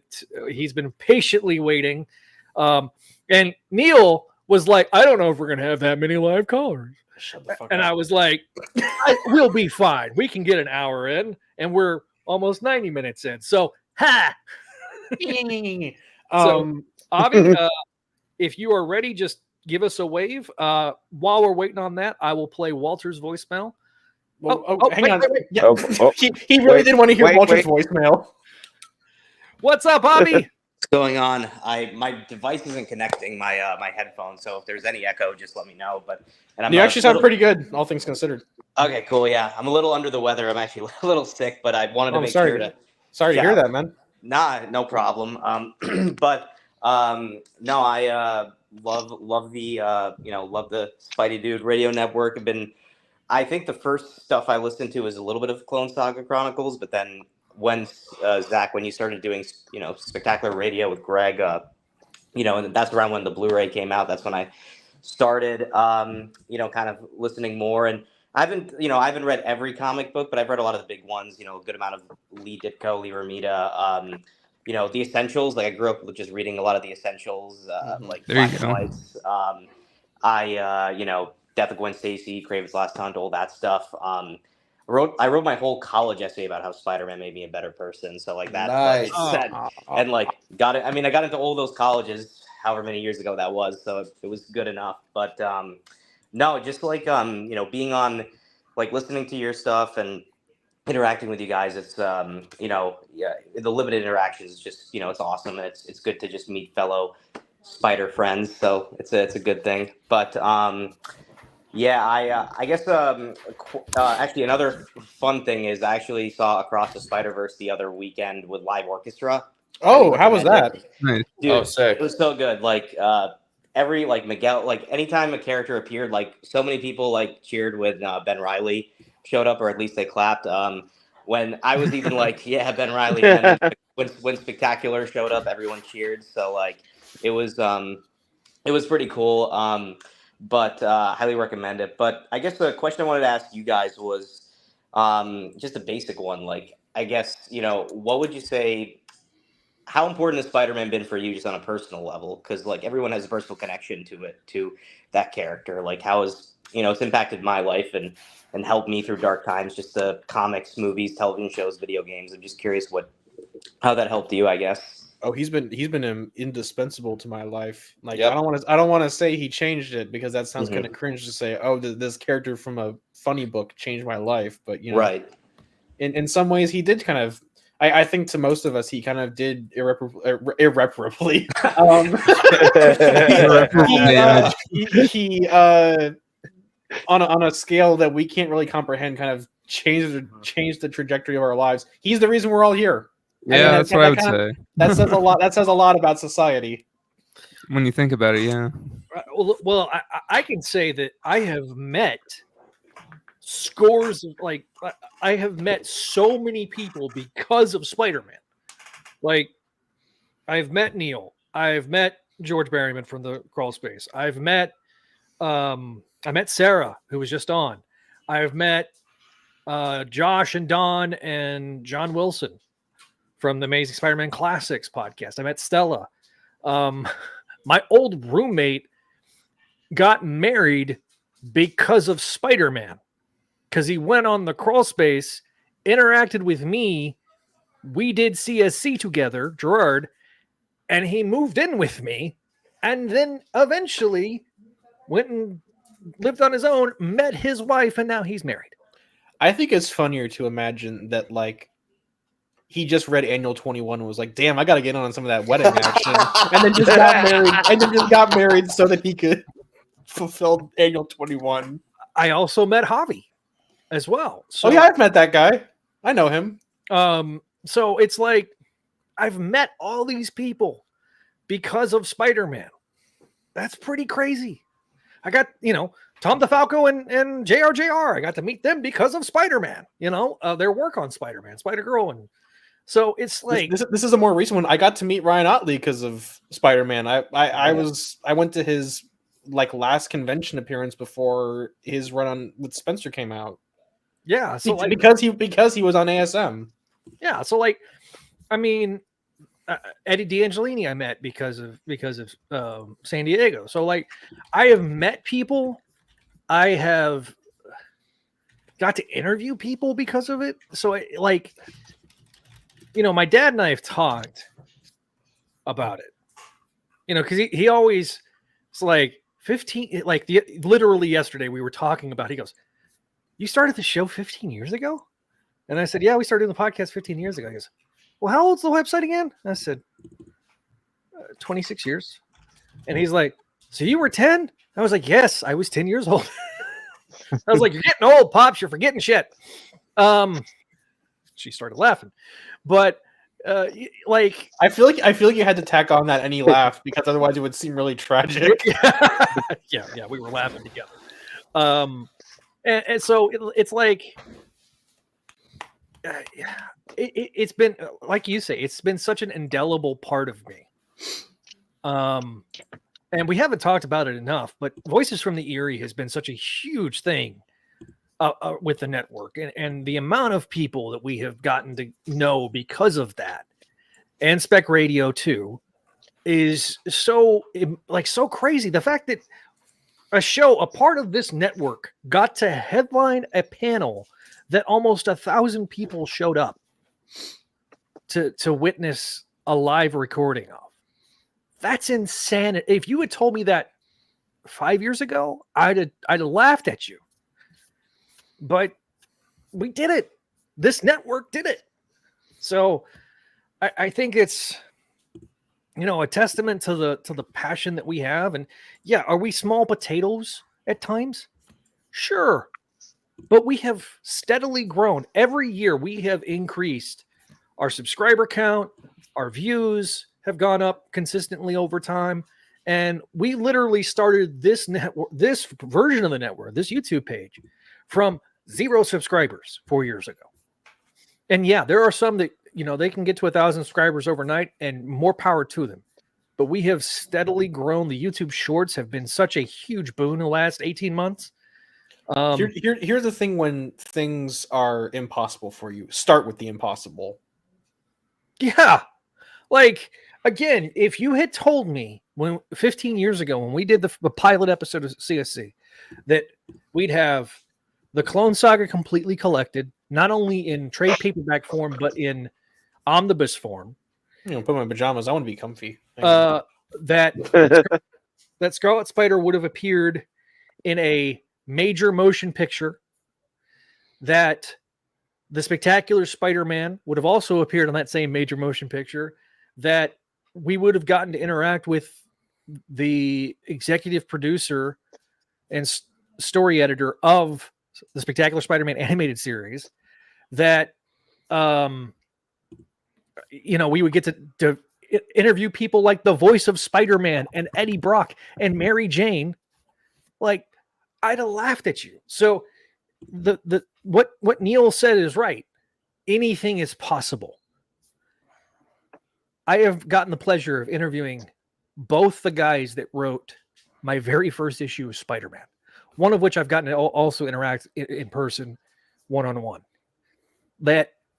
So it has been such a huge spot and thing for us, and I'm just so thankful that I have all these wonderful friends that I have accumulated over the years because of my relationship with Spider-Man. Sorry, I kind of filibustered that whole thing. No, it was a good filibuster. Anyone else can chime in before I ask my next question, I guess. But Josh, I mean, you've made impacts on kids' lives because of Spider-Man. Yeah, I was gonna, bro, it's my Yeah. job. Like, Spider-Man gave me work. What happens when the MCU collapses? Yeah. No, it's it's really cool I mean, that Spider-Man transcends that. I was gonna Yeah. say like there will always Spider-Man will always be popular.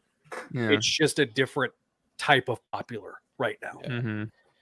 Yeah, no, it's cool. You know, Spider-Man has such an impact on all of our lives, but to some of these kids I meet, it is the one thing they are holding on to is How Spider-Man. do you do, fellow kids? It's me, Yeah. web guy. But it's really cool having this connection of it's changed my life. It's also changed a lot of other people's too. Okay. So Adam, how's he affected your life? I mean, basically, well, if I hadn't watched the '90s cartoon, if my mom and dad hadn't gotten me comics in the '90s, you know, either via subscriptions or going to 7-Eleven or going to the mall, the bookstore, comic shop, whatever, like, I wouldn't be here, probably, maybe. So yeah, big impact. I would say that's the long and short of it. If my mom hadn't bought me comics, I'd have way more money right now. That shit's expensive. Oof. What did I miss while I was at the thing? AKA getting comfy. you know, Neil. Yeah. Meanwhile, Zach did leave. We're Yeah, he saying did the in thing the where he's trying to be sentimental, and then like Zach just gets up and fucking leaves while they're trying to be nice. Yeah. What's up, Bobby? No, Neil, I was gonna say, I learned the term gooner from when you used it the first Oh God. that's the biggest contribution. So, Hell yeah, I'm part of the discourse. you are. But Neil, are you technically Gen Z or are you millennial? I believe I am Gen Z. Okay. Yeah, it's really frustrating that you know more about our culture, and half the time I keep up with things because of you. and I'm only a month or two older than Neil, so I mean, it's crazy. But another question, and thanks for all your answers on that. Another question I had was, what if you were the head of Sony Pictures right now, other than you can't sell the rights back to Marvel, what would you do? What do you think? Because it's such a clusterfuck, and it's such a mess with like 20 different solo villains. I'm surprised they haven't done like a. You remember that character Sam Bullet, the one that like, I'm surprised they haven't done like something about that from when around when like George Stacy died, I believe. But like that would be a good subplot for a Spidey movie, especially now. I think there's Spider-Man story Lotus potential there. sequel. Is that the racist? Oh God, yeah, he's the suit. Yeah, the basically racist Law and Order politician guy. Oh yeah, the one that Gwen falls in with. Yeah. Oh, So here's what I would do. It's a Cry. great question. As I clicked the wrong link. What I would do is Clone Saga. no, actually, I would not. I would work.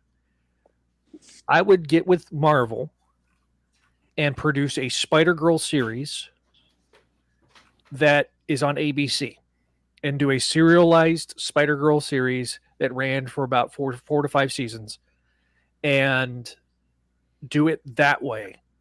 And do what DC did with TV and the Arrowverse, and be able to adapt a lot of those storylines and kind of interweave like the police procurial part of the Marvel universe and explore Peter as a CSI and what yes, we could bring in people from the MCU, but like we could also it would allow Sony to be able to do something that is Spider-Man related that would be serialized, so you're not sitting there trying to do the movies and be able to do it on like ABC, so you got that big budget.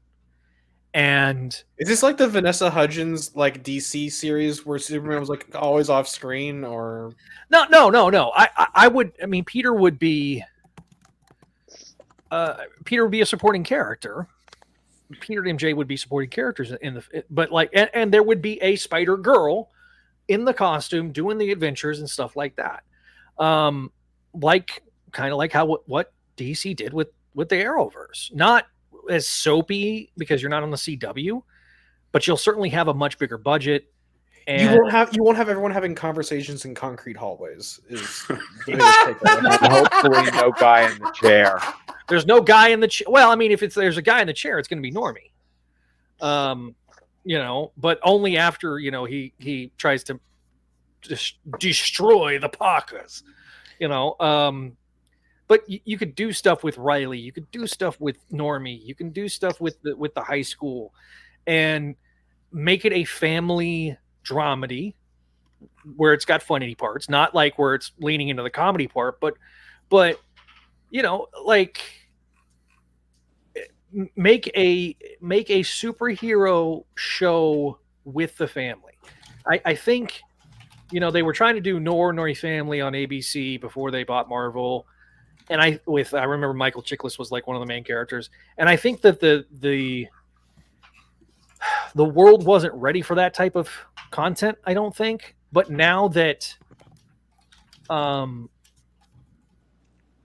you could do your own pocket thing, and then of course do the crossover episode with Tobey Maguire, Andrew Garfield, whoever. Okay, real quick, I'm going to bring in everybody else because it feels kind of weird just having them sit there. Yeah, what's up, Ethan? What's up, Ethan? Radiak. How's it going? Heyo. What's good, people? Going on. Okay, so here's my pitch, guys.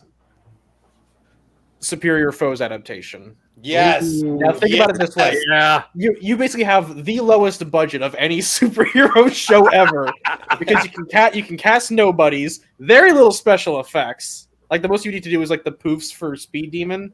And also the script's right there. It's perfect. It's like a perfect that would serialized like 17 episode format. Yeah, boom, done. Make a Disney Plus series or like a midsummer. Oh, I forgot about the Sinister 16 fight scene, but you can have that all off screen and just like just have a fourth wall joke about we ran out of budget. Yeah. Or the finale of Angel where the entire everything leads to this giant climactic battle, and then like the show ends right as they're running into the final battle. Yeah, like they just ran out of budget and then cuts the credits. And here's the thing is that like one of the things like we want a dream project. There's sort of I guess reason you had to kind of be reasonable with like an exec, like who's Amy Pascal, right? Crazy lady. She's not our best friend. Yeah. She's not going to I mean, she will greenlight any project, but whether or not it actually gets made will. Well, she's not at Sony anymore. What's she doing? She went to I think she went to. She's still producing the movies, though. I think. Yeah. I don't think that even matters. She has like a weird contract that she can still like pitch in any ideas that she can, even if she's like working for like a rival company or something. But who's the guy not maybe ask Cal, but the guy whoever took her place? Like there's these guys who are like, I'll back Kraven the Hunter. Here's Rothman. Morbius. Now I will say this about Pascal. I think she can only be a part of stuff that was in active development before she left. So anything that was in development afterwards, she's no longer involved. She might still have a producer credit, but she's like not part of the day-to-day stuff. But my point is that like with execs, you kind of have to pitch like I don't want to say reasonable because reasonable sounds like unrealistic, but low budget and being able to cast like nobodies in very cheap roles goes a long way towards making sure your project gets off the script writing floor and into whatever streaming. What do they use? Crackle. They use I think they're Netflix. Netflix has the first run, and then it goes to Disney Plus on any Spider-Man stuff. Oh, now I'm scared. I'm worried for my project now. Now they I'm just also have waiting on the all main movie. We got Amazon Prime with Nicolas Cage as Ben Reilly, Right. which I know Ethan is so excited. Oh yeah, that's the best thing I've ever heard. Oh, you mean the one for Amazon Prime, like where he's noir or something? Yes, it's Spider-Man Noir, but he's Ben Reilly Yeah. instead of Peter Parker. The we can't use Peter Parker's name thing. You know what? Like, you know what? There might actually be like a legal reason, like they Yeah, have to like. no, it definitely has to be Yeah. a legal thing. Like That's Marvel what must it is. have the rights to. Like, Is his name. anybody like, not to like jump like such like a weird tangent, but is anybody watching the Penguin, the Yes. spin-off show?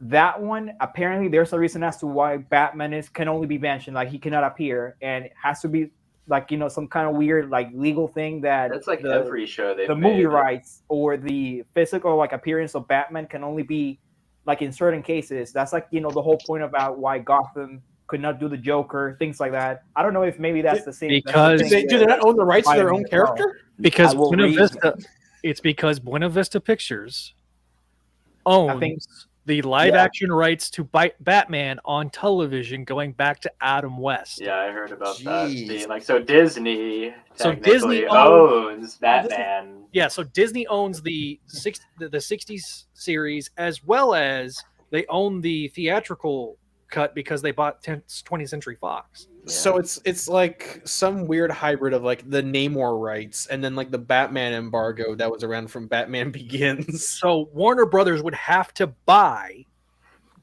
those rights from now. They can do comic book stuff. They did make an agreement where they can do like comic continuations in comic books, and they can do merchandising, but they cannot do new Like the actual thing, like a show.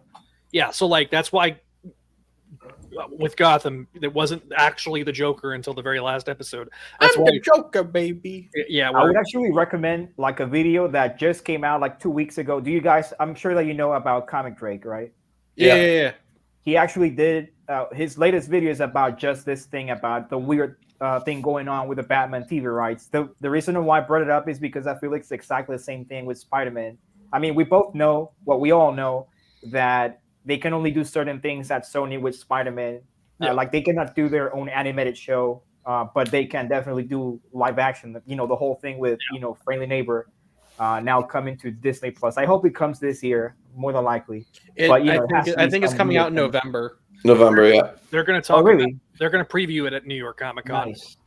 So that should be coming out in 2 weeks. Yeah. Sure. Okay. I feel weird about it, but I still want to see Spider-Man shit. Why not? Hey, my bad, but I still want to. We've dropped like 7 F-bombs this episode, so it's fine. We said Neil said worse. It's just me. We still haven't dropped the word for the other word for chasm. No. I want. Damn it! I was gonna. Josh, I was gonna use that as like leverage. I was gonna like hang that over Zach's head like the sword of Damocles. Now you've taken it away from me. Now I'm upset. There's that other word that Kelly says only on Patreon. No one say it. I'm holding it over his head. I'm gonna do that thing where like he doesn't know when I'm gonna say it, but it's gonna happen. I hate you. I love you too, buddy. Not Ethan, Radiak, and Javi. I love and Venk-Man. I love you guys and Josh. I was gonna make a joke. The Gooner is who I'm. I'm anti-Gooner chat. Yeah. The chastity belt. Oh boy. So Radiak got questions for us. Shoot us. I mean, with questions. Whoa!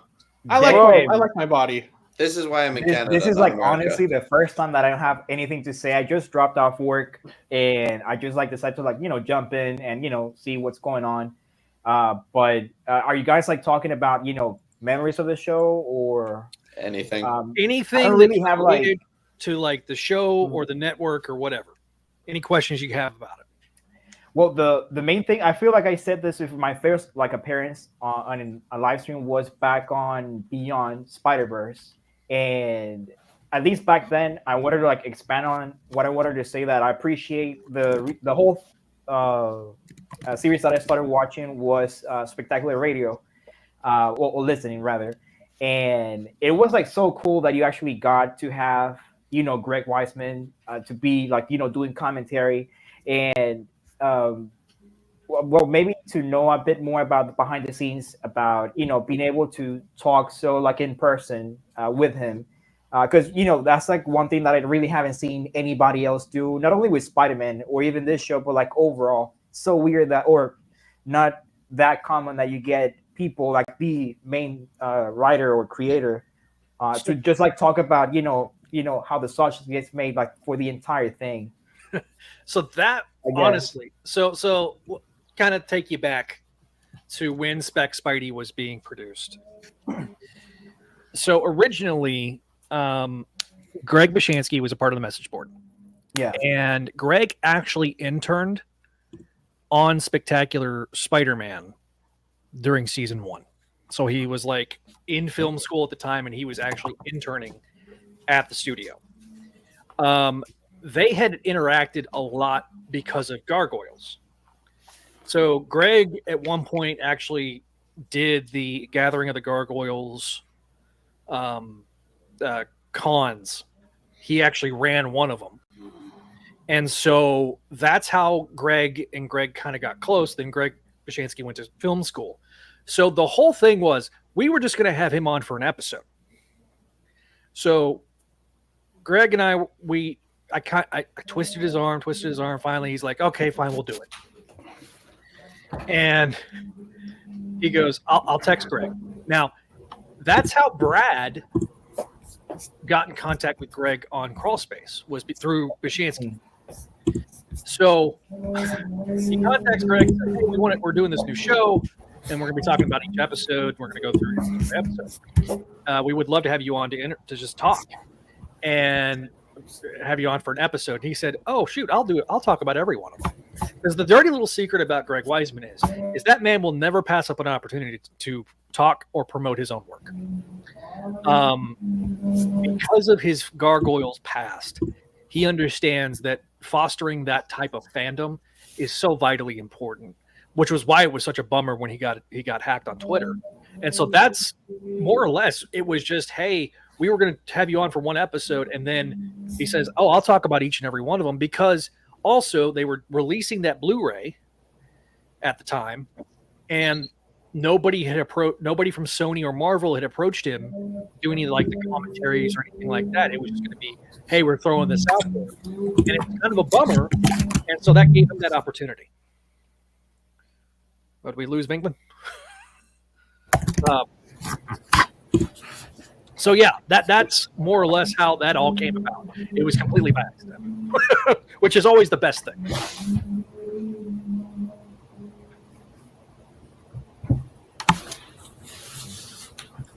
Hang on, someone's stroking. Like the fact that I said someone's stroking. I don't know. Like we're hearing a hum in the background. I don't know who's. Hang on, I think that might be Josh. Hang on, let me mute Josh real quick. Yeah, I was trying to ask that. And Oh, yeah, no, it may have been Radiak. Radiak, where are you broadcasting from? From, well, maybe I don't want to say like my exact country, but in Central America. Hang on, send us your coordinates. So you never know who's online. So Yeah, no, I get it. But we're in America, but I get it. Ethan, where are you broadcasting from, buddy? Virginia. Virginia, dude. Yeah.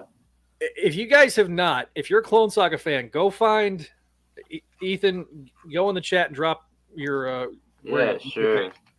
Because he has an extensive Clone Saga collection. I drool every time I see him post more new shit, and I am so jealous.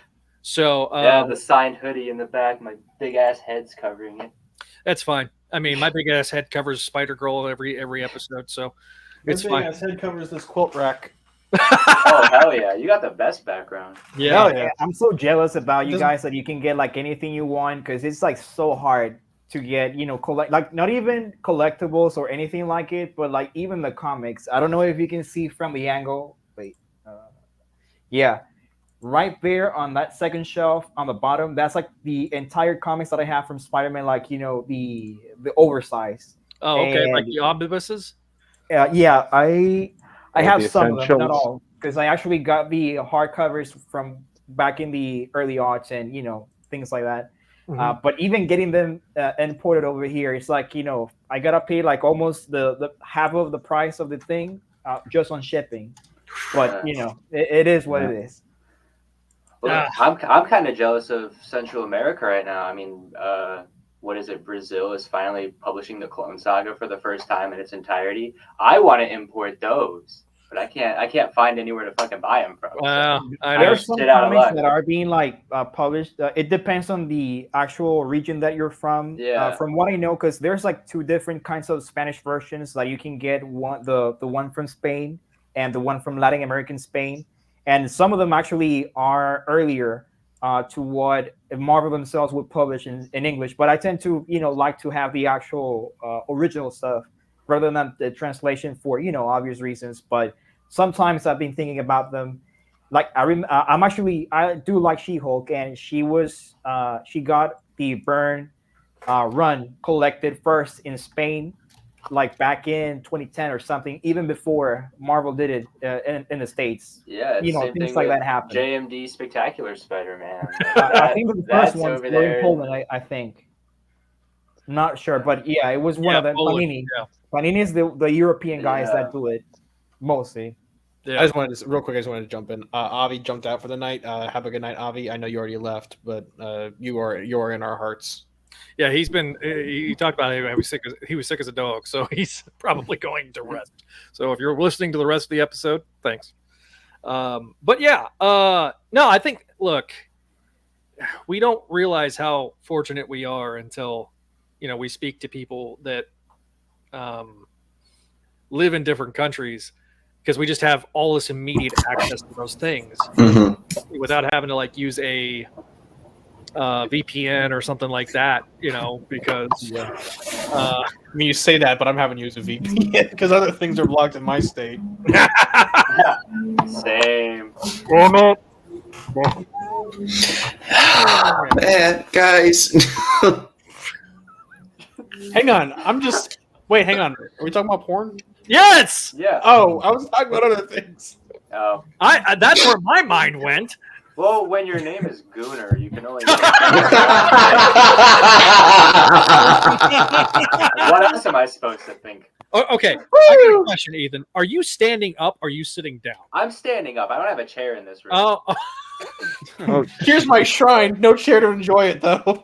he has. I mean, like sometimes I'll pull like a beanbag chair in here, but I don't know. I'm mostly standing because I'm like putting shit away or whatever. Yeah, what kind of beanbag chair you got? Big Joe. Oh hell yeah, me too. Yeah. Let's go. Yo, let's go. Hell yeah. Cheers. I don't know what a Big Joe beanbag is. Hang on. I'll get it real quick. Yeah, I'll get mine too. Oh Jesus! Oh my god. I feel left out. Yeah, me too. Oh, so what a friend we have at Jesus. Hell yeah, Oh, brother. Let's jeez. go. Wow. Massive glare, but Yeah, the lighting is. You know what? I'm gonna put this under my desk. I want to kick my feet up. I love that. I love the poster on the door. Which one? Oh. Oh shit. This. I love that cover, even though Have you seen the? I don't know if you can see the one below it. Oh yeah, I've seen that one. The homage that my friends did. Yeah. Oh, this feels awesome using it as a footrest. Damn. Neil's gonna take a nap while we're doing the show. Oh, remember that one time on was it Spidey Dude? Oh yeah, I fell asleep during like the Hunted episode. Yes. That checks out. Yeah. It was back during college, like one of the first episodes we ever did. And yeah, I just fell asleep in the I landed on my bed, I just fell asleep during the episode. We cut. I remember we cut that into 2 recordings, and I remember having to like put a disclaimer in there that Neil fell asleep. can't fall asleep during Hunted. It's got Gibbon in it. Yeah, Can't miss it. Who could forget iconic Spider-Man villain, the Squid? I mean, listen, Gibbon. That was the best episode. That was the best issue of Spencer's run, unironically, but it was sandwiched within. Get that chrome dome out of my head. Oh God, he's got murder eyes now. He's got no eyes. Oh, the hyper zoom. He got that J.J. Abrams zoom. Not enough lens flare. Yeah, there's not enough lens flare. So, well, if We'll I take your hat off. If I had, Oh boy! Oh, My eyes. You just lit up my room. Jesus Christ. oh my God, I did. Look at his head. Oh my God. It's like the sun. No, I'm just joking. This is actually my light, so you're good. Oh, okay. Okay. Are you sure? Are you sure about that? No, he's just adjusting the screen to get your head perfectly, but he's saying it's a light. Okay, so Jess is in the chat saying congrats, and he also asked, "What's your favorite podcast moment, either funny or memorable?" Wreck Rap Hit the Pentagon. Wreck Rap Hit the Pentagon. Also, Norman Osborn got turned into a Slurpee. 7-Eleven, just because the 7-Eleven jokes that went way too far were pretty good. Josh Adam. Oh, okay. I don't know. Yeah. I feel like Dead I air. feel like there's something that we're missing. I guess Neil falling asleep is good. Neil Yeah. Falling. Osborne Thirst. Yeah, there's that. Yeah, I was good. Who could forget Gabi Mommy? Please. Yo! Gabi Mommy. Yo, yeah, Gabi Mommy. Oh God. Oh, there was, Psychoreactive. I wish I'd done it on this. I wish I'd done it on this series and not on Crawl Space. But the Adele Skyfall bit where Peter falls into the Hudson and then sees the floating heads of guilt. Yeah, that was. You should have done it here. Yeah, I know. I can't control time and space though. This is the end. Yeah. I just realized we have to do recaps. Yeah, I know. Yeah. You guys like 2 hours into this show. Okay, Listen, listen. If it's been 2 hours and we're still riffing, that means we're having a good time. We wouldn't be 2 hours in and riffing if we weren't enjoying riffing. Yes, So. exactly. Oh, you know what? Someone just sent it to me on Discord. The montage of pictures that Peter took as Spider-Man in Ultimate Number 9. He said it's a Dragonfly from superhero movie, where it's obvious selfies. Hello, Dark Lumen. I didn't see you in the chat until just now. It was Comics Jeff who said it. No. Who is Dark Lumen? Is he somebody we know? I don't know. Or is he somebody new? I guess he's new. Zach is too nice to have murder. Someone's making stroking and shuffling noises. Oh boy. Did Kelly's rant happen on this? The Kamala Khan rant. Is that what he's asking? Well, There are she several. said There are several Kelly rants. You'll have to narrow that down a little bit. There's also like mini speeches that Mayday. she's written down. Yeah, she's got several mini speeches that she's written down. Like I've seen the script. Oh Oh, boy. yeah, that's probably and the it's biggest. like this. Oh no! It's like a full page. No, Give her listen. some credit. It's like a full page. Like Kelly and I, when we do Make My Mayday, we probably a short episode is like 4 pages, single spaced, pretty much of script. Like the longer episodes, like those are 8, 9, 10 pages. Oh, okay. So I think it is the Kamala rant. Yeah. Did that happen this year? Last year when she Last died year. in ASM 26. 25.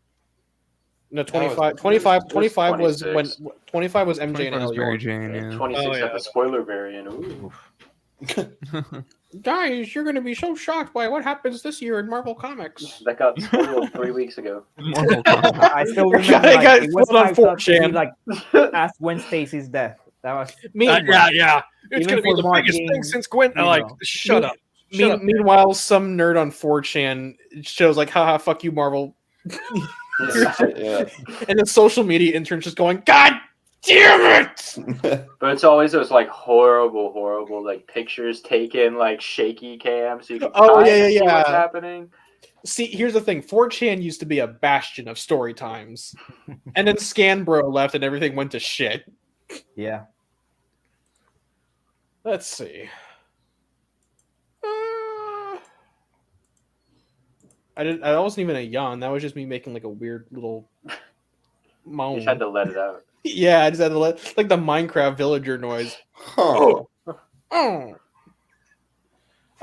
Zach left. Oh nope, he's back. My timing is impeccable. There's a couple of things I also want to mention, like memories of the show. The Ron Friends giveaway. So chat's asking for recaps. But like the Ron Friends giveaway that he did before the show really kind of started. I was trying to think stuff from that first year. Freaking Walter dropping freaking the $500 drop where he like derailed the entire episode. Yeah, where we all had a stroke collectively. Ended the episode like early because we had a coherent thought. Freaking like Neil's like brain was broken. Didn't I lie on the floor for like a solid 2 minutes? Yeah, I'm trying, like me and Adam are trying like desperately to like collect our thoughts and get, to where there's no dead air, and we were failing miserably. And talking about that Kelly rant, poor Chris was like, oh, they're just going to bring her back, which they did. He was ultimately right, but it was kind of very flippant and like. Okay, it's one of those things like the Marge Simpson meme. It's true, but he shouldn't have said it. Yeah. Right. So, I mean, the interviews we've gotten to do, I've got some more that we're working on, but we haven't gotten confirmation. So more to come. I'm hoping to get at least 2 more out before the end of the year, so I can achieve my stated goal of 6 for the calendar year. So we'll see. So Ethan, me, I got you here. What's up? How did Forgotten Era with you guys? How did that bubble up? Was that just like you were listening to CSC? Well, so Matt and I, we only met like probably 5-6 months ago. We met in the action figure group on Facebook. I posted my shit and he was like, I fucking love Ben Reilly. And so we just started talking about that because that's all I ever talk about. As all great friendships start. Yeah. And I fucking love that shit.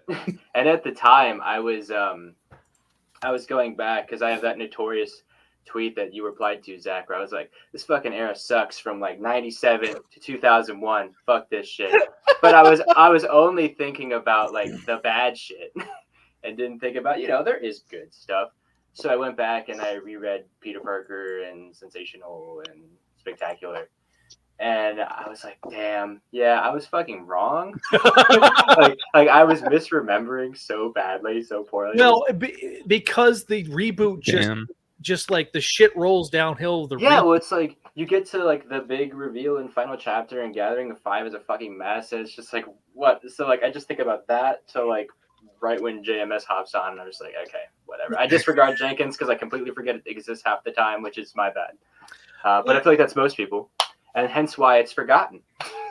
But yeah, we were talking about that. He's a child. He's a child of the 90s too. He's like 7 years older than I am, so.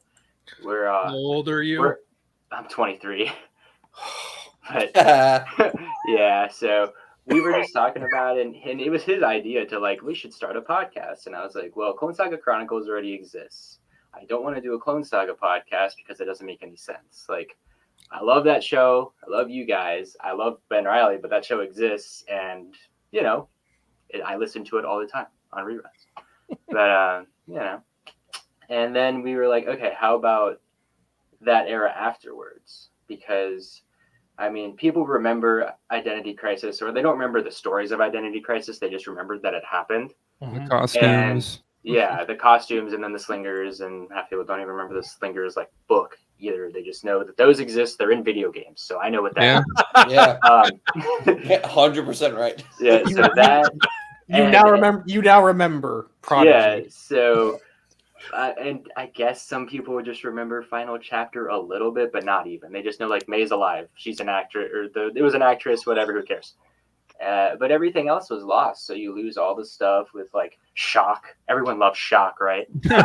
I love Shock and awe. Yeah, Shock and yeah. awe, baby. That's Shock Shock. and Crown, and you know the And awe. It authorities. defined the U.S. foreign policy in 2001. not the same Shock, Neil. Shock. Yeah, SHOC. Yeah. All capital letters with dots in between sometimes. What does thinking it of- I stand was thinking for? of It stands Shock- for like superhuman something, or Yeah, I don't some know. bullshit. Who cares? Whatever. They say what it You know stands what? for in the Hang on, issue. hang on. I'll cover it. You've got 2 parts of the acronym. Yeah. So Hang so on. what? And who cares? Who cares?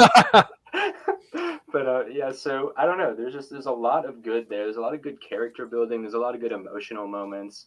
There's a lot of forced shit too. Because I mean, like they're like, we need Mary Jane and Peter to break up. We need to do it really bad. We need to do it really bad, and they just kept not doing it. But the seeds were there. Yeah. So I don't know. We're just going more deep into it. Like I'm pulling out wizards. I'm reading interviews, going through whatever I can to try to like find more background into it. And I talked to Ralph Macchio a little bit when I met him a few months ago, just about a bunch of different things. So I got a little bit of from his Cobra Kai? insight. And, yeah, Cobra Kai and I Karate wish. Kid fame. The other Ralph Macchio. Yeah, the other Yeah, Ralph Macchio. But so it's just cool, and I thought it would be a really fun idea. The only nightmare is planning it out because our schedules are vastly different. He works night shift. I work 10 to 7, so it's just like a whole fucking mess. But Welcome to the nightmare of podcasting Yeah. scheduling. yeah, I had a podcast like 4 years ago that I did, but it was all when my friends were unemployed, so it was a little bit easier to do it. 4 years ago, everybody started a podcast. 'cause we had Exactly, nothing better to right? do. Yeah. Yeah, it was just Yeah, like when us. shit. when I got my most recent job, one of the first things I had to tell Zach was, "Listen, dude, I'm not gonna be here all the time." Yeah, and that I think that's the thing that's gonna hurt us a little bit with just 2 hosts. But I do want us on every single episode because it was our baby. So Well, and the great It's a good idea, especially since you're not starting from the beginning like every other Spider-Man Yeah. podcast does, and Yeah, you're doing that's something that no one's covering. So yeah, And- that was really the idea, is that we just wanted to do Dark something that Ages. wasn't ever or hasn't really been talked about, except for like maybe 2 or 3 Twitter posts that blow up and they're all about Identity Crisis and people seem to care about them, but they've never read them. So my recommendation on that is record several episodes before you release. Yeah, Get that buffer up so that way you can kind of keep that schedule sort of up, especially because like if I could give the biggest piece of advice from now, like this show is different because we're covering the shit as it comes out. yeah. Right? Whereas when you're doing a history show like that, you can kind of really bulk up the amount of Take episodes. your time and go through it. Yeah. Well, and- especially like right now, I'm rebuying a bunch of issues and I'm actually scanning them all so that because I want to be like, here's a visual aid. Go to this folder and download the issue because they're not readily available. The scans that exist are awful. Oh yeah, that's true. So, I love Really? how at the beginning of the show we were like, "Oh, hey guys, make sure there's visual aids," and then the only visual aid we ever have is our mugs. yeah. So Oh, hang on. Venkman's got a visual aid right there you here. go. I gotta blow him up. That is the Oh, Ron that's Friends, awesome. the Ron Friends drawing that he did in support of the website. Venkman was the winner of that. So Yep. Yeah. So no, Go ahead. yeah, I see. I saw your. So are you like taking the staples out and then? Yeah, I can actually. Well, I would show you. That's in the other room, but I was literally just doing it as I started watching the show. But yeah, I'm taking out the staples, cutting each individual page, scanning, and then color correction, and then making the CBR. So I did Spectacular 250, Peter Parker 77, 78, 79, and 80. So I have that done so far. I need to do the rest of them. Since I had to buy extras, I'm waiting for them to come in. But thank God they made this, so I don't have to do all of Sensational. Oh, I yeah. thought you were gonna Yeah. pull. I thought you were gonna pull out a staple remover. No, yeah, that too. No, but yeah, it's been fun, but it's really time consuming. It takes like an hour to do a single issue. Yeah. So the book he just held up for the audio listeners is the Yeah, visual aid.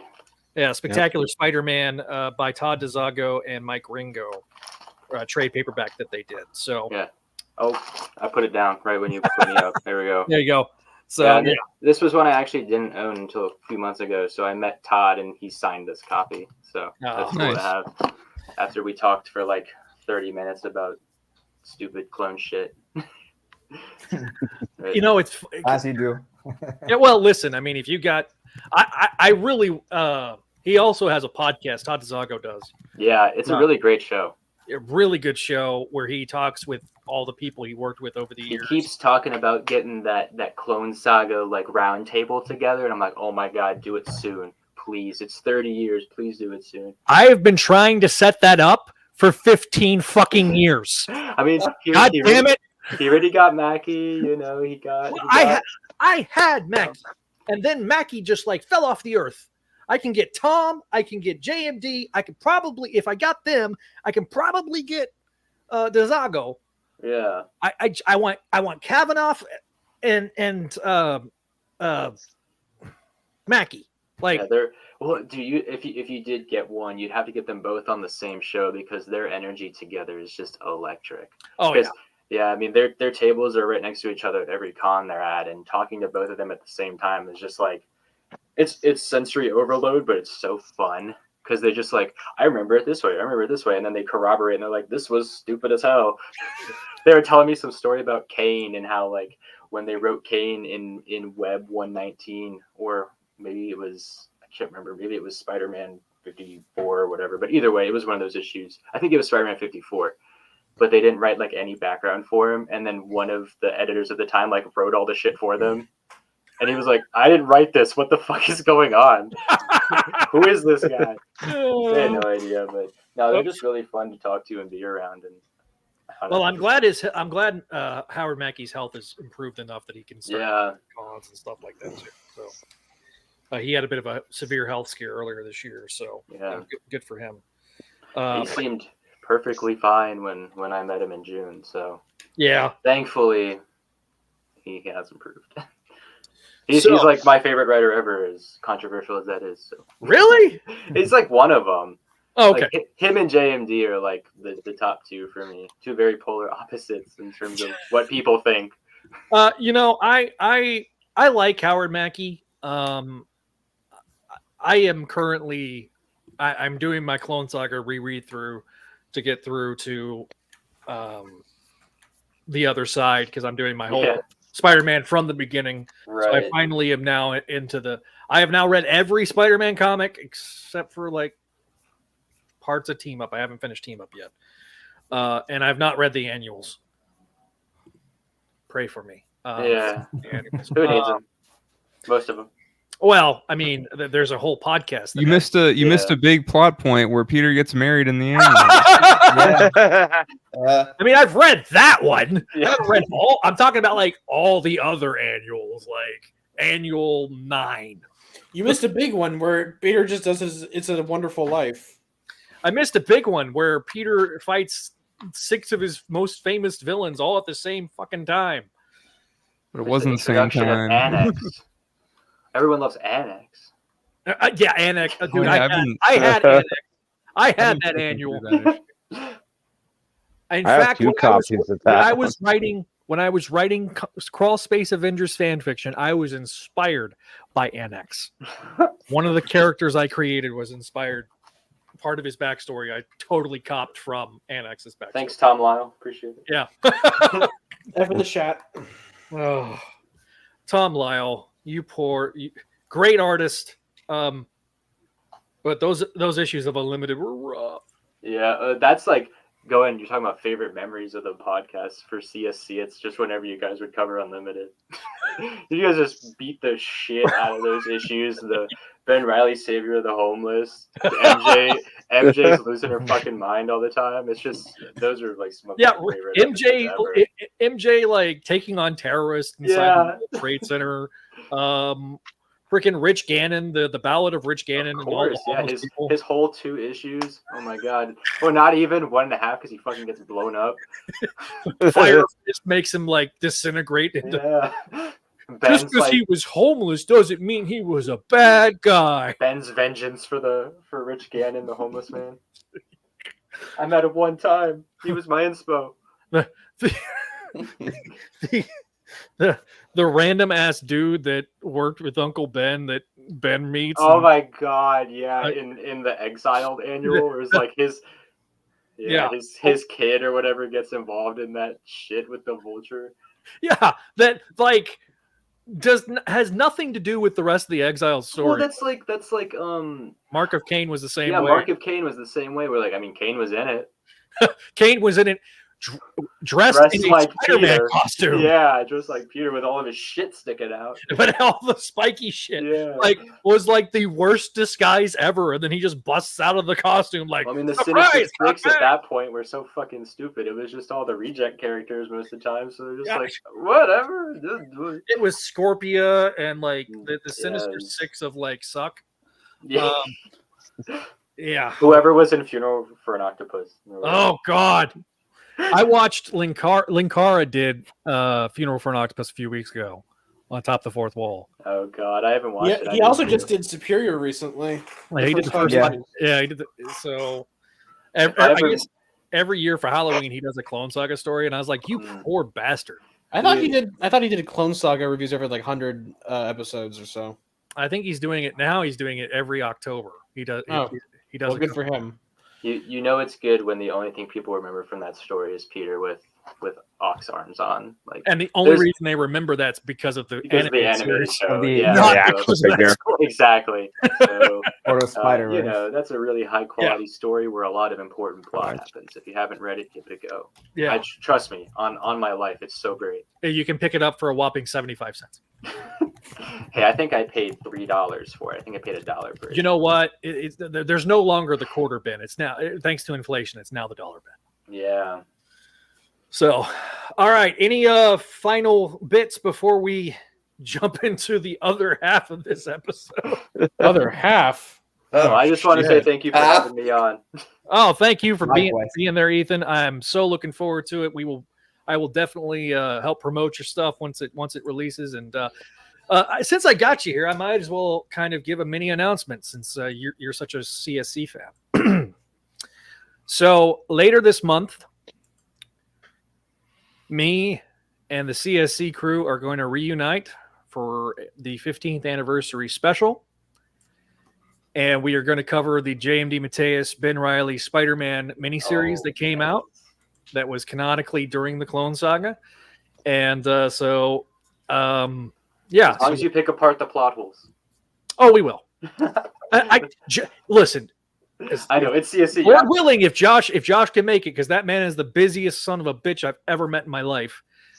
Popverse got him working at the sweatshop. Well, between Popverse and being a full-time Manny and like he has like 4 different jobs. So I already know that Josh is probably going to be nitpicky, which you know, if Josh wasn't, I'd start to think he was. It tracks. So. But yeah, so that is going to come out later this month. We are going to try to record that in a couple of weeks. We have a tentative date scheduled, so it's going to be a pre-recorded episode. We'll upload it here on the Spidey Dude Radio Network YouTube channel, and then it will also release simultaneously, audio-wise, on the CSC feed. So that's my mini announcement. I'm Also, so looking forward to that. For anyone who wants to stick around for recaps, y'all are free to stick around. It's going to be a fun I'm little game. time. Why not? Okay, so I gotta go to bed 'cause I have to work in the morning. But all right, Ethan, you have a great night. All right, Ethan, thanks for coming, buddy. Thanks. See you, Ethan. Appreciate it. See you, man. Okay. Before I just wanted to say, since I want to be recorded live saying this, please, if you're gonna have JMD on it, ask him if he was expected to do like a sequel. I feel kind of bad for him that Spider Side was kind of like, thrown to the wayside in the end. Yeah, it does feel like he wanted to do a sequel on it, and it's so weird that by the time I think this came out during Beyond, right? Yes. Yeah. or something like it. To me, Mhm. it felt like, oh, because some people, I think that it was you, Neil, that had the theory that Spider-Side was going to show up, or am I tripping? I might have. I'd have to go back Yeah, and watch well, the and I interview. think you know, he did show up in Spine Tingling. Spider-Man. Yes, he did. Spider Side Bros were so back. Listen, they did. Boy. I'm pretty sure Gerard doesn't remember that I told him that Spider-Side returned because we were recording the end of CSC around that time when we did that interview. And so he's like, oh, I bet you it's something stupid like Spider-Side return. And I was like, he's like, no. He's like, damn it. Mark had a tendency to like, he would make a statement like that would sound absurd, and every time he's like, I gotta stop doing that shit because every time I do that, then it gives Marvel the idea that we want to see it. So, the House of Ideas, though. Yeah, the House of like old ideas. The House of Ideas. The House of Idea, just one. Singular, not plural. Okay. All right. Anyway, let's do the funny haha bit where I butcher the recap. All right, ASM 57, written by Zeb Wells, art by John Romita Jr., inks by Scott Hanna, and colors by Marcio Menez. At Rikers Island, Lonnie Lincoln is sitting in jail, and Spider-Man comes to visit. He says the baby's yours, we're through. And Peter's like, oh no, Beetle confessing is all on you, and you're never getting out of here. And then Tombstone goes, joke's on you, cocksucker, I gotta ride out of here, peace. Peter goes up to the lawyer, who gets turned on by him getting mad at her, and she goes, harder daddy, before telling her to go away. Who is not Michelle Gonzalez, by the way. She's Michelle too. Do we have a name for her? No, there's no last name, just Michelle. Good for her. I'm glad we're in that kind of society. Janice and Randy are planning to make out of town, and at Gracie Mansion, She-Hulk, Luke Cage, and Spider-Man. By the way, I love whatever Luke Cage has done to his lips. Like, he's got some really good lip gloss on there. Damn, that shit is shiny. They're going, well, shit, we got to get Randy out of here. And White Rabbit has a pang of conscience. The convoy, a convoy leaves. This is the bit from The Dark Knight, right? Where they put Dent in the van. Yeah. Basically, yeah, now that you mention it. Yes. So as Zeb Wells starts ripping off Christopher Nolan, Digger's in the tunnels ripping up the subway. Oh, you might be referring to Rain 2, though. Oh, God. Oh, Rain 2? Yeah. That whole thing, if the first one was not Dark Knight Returns, then that one is. I'm thinking of like the actual movie where they put Dent in the car to trick the Joker. So Randy is talking to Lady, and the A train is approaching Digger, but instead of blowing up Huey Campbell's girlfriend, he instead raises it into the air, and it just blows up the street. Spidey and Digger are fighting, fight.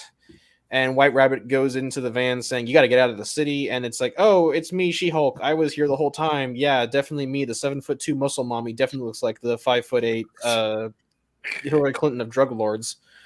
And it's revealed Janice was staying home, and bam, bam, bam. Shots fired. Officer down. It's Tombstone with his 122. Or no, it's a 9mm. It's a 9mm. Yeah. So Janice looks over her shoulder. Oh, look, it's her dad with his 9mm. To be continued. Right now, actually. So after a preview of like 5 pages for Baja Blast versus Scarlet Spider, we cut to issue 58. Same creative team. Wells, Romita Jr., Hannah, Menez. Tombstone decided to look like a badass. Just empties his mag and puts in one that I guess has only 9 bullets, but will magically have 19 as the story goes on. Janice goes, "No, Dad, don't do it." And sorry, bitch, you left me no choice. And he misses 19 shots. He doesn't reload once. Let's talk about that real quick. This motherfucker has like a 9mm, and he's got like 19 bullets in the mag somehow, and he misses all of them. Now, in defense of John Romita, there are magazines that are 9mm. Look at this fucking thing. No, hang on. That can hold up to 20 rounds because they're staggered. They're staggered. They're not straight. Then why didn't he draw it? Well, they look very. Hang on. The magazine looks almost exactly like a 10-round mag. So, so like in defense, like it's not probably technically a plot hole. As somebody that has shot an extensive amount of guns. Well, I mean, the plot hole is that he missed all of them. Well, I mean, that reminds me of the Rotten White bit where he talked about the San Francisco. Anyways, highway patrol shooting 96 bullets and didn't even hit the freaking Suburban. So, it happens. Continue. Cool. So anyways, Tombstone now has the accuracy of an LAPD officer, and Beetle starts to suit up, and then Tombstone just magically pulls out of his ass the electric smoke grenade from Titanfall 2, and stops her from putting on the costume. I guess does she have a HUD in there? Who cares? Anyways, he tosses her on the ground and starts choking her. Here comes Spider-Man smashing through the very flexible glass on the window. Holy shit, that thing is flexible. That bugged me so much. Yeah, so anyways, Peter says, Janice, run, and instead of running, she dives out of a window into a dumpster and then decides to actually run this time. She runs into another building. Like, I'm gonna get off. Instead of the very public streets where someone will see him shoot me, I'm gonna run into another building where there's no cover. He grabs her by her John Romita Jr. hair, Tombstone. He's the only person who draws her hair like this, by the way. I don't know if anyone noticed this, but he's the only one who draws her with like braids. Yeah, with braids. I mean, Janice on JRGR looks very different from any other artist, to be honest. Yeah, he's like the only person who draws her this way. And I guess Peter jumps on Tombstone's back to stop her, and Beetle's first move is, wow, I thought you were already blind with your poor aim. Let's make it official then. And like in the Bumblebee movie where Blitzwing rips out Bumblebee's voice box, Janice removes Tombstone's eyes, kind of. Or no, she just scratches him. And that bugged me too, because he's supposed to have like he's supposed to have Luke Cage skin. Exactly. Yeah. But So Peter says, "Stop this, Lonnie. Get some help." He does the was it Dennis Rodman? No, Michael Jordan. Michael Jordan. He does the stop it, get some help. And Tombstone says, no, out the window you go. To be continued in what I guess is supposed to be the most brutal fight in all of Spider-Man's history. I'm not going to talk about the letters page because that was just a slight against humanity. Holy shit. Well, and the funny thing is the original solicited cover does not have Tombstone's like scratched eyes, and it doesn't have him saying "Let's get crazy." Okay, well, to be in fairness to the scratched eye thing, that's standard practice that they'll just remove things that are supposed to be spoiled.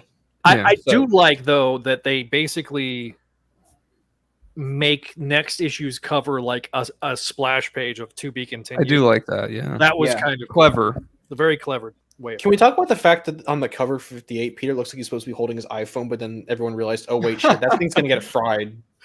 It's in the rain, so we had to remove it. Well, listen, iPhones nowadays have an IP water rating of IPX69. Holy shit, you nerd! And they can be submerged for in 2 meters of water up to 2 hours. In practice, or in theory, in practice, that thing's getting fried after like a drop of water. Listen, in practice, I've seen people do testing. This was like on the iPhone 12 that they had it like submerged for over 3 hours and were able to restore it. So I remember those fake ads that they made on 4chan where you could put your phone in the microwave and they would charge the battery. Update. Yeah. And I was like, oh, it's waterproof. Waterproof. Oh, hey, Bruce made it into the letter pages. Yeah, Bruce. Yeah. Bruce did. Look, how many times has it been in this run? Six or 7? 5 or 6. That's how many times he's made it into the letter section. He's becoming the new Chi-Town. Chi-Town doesn't want to do it anymore. I don't blame him. Yeah. So, anyways, let's go around and give grades before we talk about the issue. I thought we were going to give grades at the end of the episode. Fine, fuck it. Okay, fine. So, I gotta be honest, guys. JR is starting to fall off for me. Like, I know it's a meme. Like, oh, he's old. He's not the man. Dude, he's in better shape than you. Trust me, I met the man. He's not the artist he used to be. But like, come on, man. Like, some of this stuff is rough. Yeah. Like I said, it's not like I'll constantly like emphasize that point with like it's not as bad as like his time on Bendis' Avengers run or like up until his time on Snyder's Batman run or his All-Star Batman run. But it's still like there's certain like why is She-Hulk looking in 2 different directions? At once. Yeah, there's certain ones like where Tombstone says your state's evidence. Like that panel freaking cooks. It's like one of those things where it's like like certain panels I'm like, oh yeah, chef's kiss good. His layouts are still really good. If they got him to do the layouts and let like another artist finish over him, I think he might have some real good shit there. You know, and then there's certain ones where it's like certain pages where it just kind of feels like he's rushing to get the pages done. Especially on like the far away shots, like where Janice is running in that building. That's a rough page. Those 2 pages are a little rough. But then like the detailed pages where he's grabbing her by the hair and shit, like super menacing. Does anyone else get like Michael Clark Duncan vibes off of Tombstone? That depends. Who's that? The guy who played Kingpin in Daredevil. He was Kingpin in Daredevil. Oh, the one with Ben Affleck, not the Ben Affleck Daredevil. Yes, I agree. The Green Mile guy. Yeah. I personally do not like when Tombstone is supposed to be like a Kingpin stand-in or something. I get it for Spectacular. That one made sense, but that's a rights issue thing. Yeah. In this case, I don't know how to feel about making because he makes every other villain samey to what we actually want to use. So it doesn't make sense to, use, the uniqueness. I mean, part of it is I also dislike that, the skin thing was not used. Like that's like his main gimmick, besides, super strength or whatever. I do miss the flat top. To me, yeah. And that's the weird thing is that in 56, Romita Jr. drew it. Yeah, I know. I don't know if that was a Wells decision to remove it or I think that there was like at the very start of this run a sequence where he was like shaving or grooming himself, and I think might be he caught on fire, and that's so his hair got all something like that. I'm sorry, that's honestly, but I think like to keep it positive at least, because I try to read both recent issues back to back, and the pacing flows much better. I feel like once the next one comes up, because I feel like, and I agree with whoever said that JR should do the layouts, because I feel like one thing that would definitely work, the way that I read it back to back, was that this whole thing was like one long chase sequence. And I really like that for the next cover, the final page of this one is going to be the first panel or the cover for the next issue. I feel like maybe that would help flow the story much better, reading it, all 3 in one go. But I'm liking, Romita's covers reflecting what's going on in the issue, as opposed to 58, which is just like a random, which is just like a weird attempt to recreate the classic cover of Spider-Man in the Rain. Which one was that? Was that 31? It was which one? There was 31. There was also the variant cover to Volume 2, Number 1, aka 99, using the legacy numbering of Peter Parker. Pulled that out of my bag. Josh, what are your thoughts before you head to bed? I really liked that last one where it's the teaser cover for the next issue, but it's played into the story, and despite the fact it's weird that his skin really is supposed to be like bulletproof, scratch proof, or whatever. He looked super cool with the red eyes, and then the flipping like flexible glass just took me out of it entirely. That's unfortunately that's a relatively consistent JR thing since like Brand New Day. Yeah, since New Ways to Die. Yeah, I don't know why he does it, but sure, whatever. Yeah, no, I'm not a fan of the. I guess he thinks that everything. I guess he thinks all glass is made of like the glass from Star Trek 4 that they used to put the whales in the tank. It's like triple paned glass. So yeah. So, but yeah, I mean, I'll give my thoughts right quick. I like these two issues. They definitely do read better together. I agree with Radiak, and I think we've kind of established that the pacing individually of these issues is always kind of hit or miss. But like these two issues definitely read like it's compelling. And I'll be honest, it kind of feels like, and having talked to him a month or so ago, they kind of give him they kind of do Marvel method with JR because that's what he's used to. Yeah, no script at all, right? Yeah, like they'll. I think it's like they give him like a broad outline of what's supposed to be happening, and then they let him cook for a bit, and then they come back and like write in the dialogue afterwards. I think is the Marvel method. Like he essentially he's like it's a modified Marvel method. Like there is specific like scenes that Zeb will write out for him that he wants to convey, and then the rest of the time, like especially with the fight scenes, they just let him cook. And I think like especially the second issue, it was Tombstone, Chase and Janice and Peter, and we go, because that's basically, it was a one scene book. Yeah. And honestly, sometimes that can cook, and I think that it had the best and worst elements of JR's artwork. I agree. I think it was pretty good. I guess I wonder like if 59 is basically going to be part 2 of 58, and I do wonder if like maybe it should have just been one issue. But I guess we'll see when it actually comes out. But that's my theory. Well, I would argue that all 3 issues should have been like this one single one. That's what there's more. There's a bit more because I feel like there's a little more meat to. Wait, which issue? 57. 57. I think there's a bit more meat to 57. So I would say that is its own thing with the cliffhanger at the end when he's at Janice's door. I think that works pretty well. But I just feel like since this one is, chasing through the city. Well, not really this. Chasing through the stuff and fighting and everything, and then apparently the fight is continuing into the next issue. I just kind of wonder if like maybe it could have been one issue, but like I said, it's not out yet, so we'll see. But I feel like we've all had that criticism a lot just about the pacing in general of everything, like where an issue could have been there could have been less issues and you could have had a little bit better storytelling. But I did want to point. Oh, sorry, I didn't mean to step on your toes there.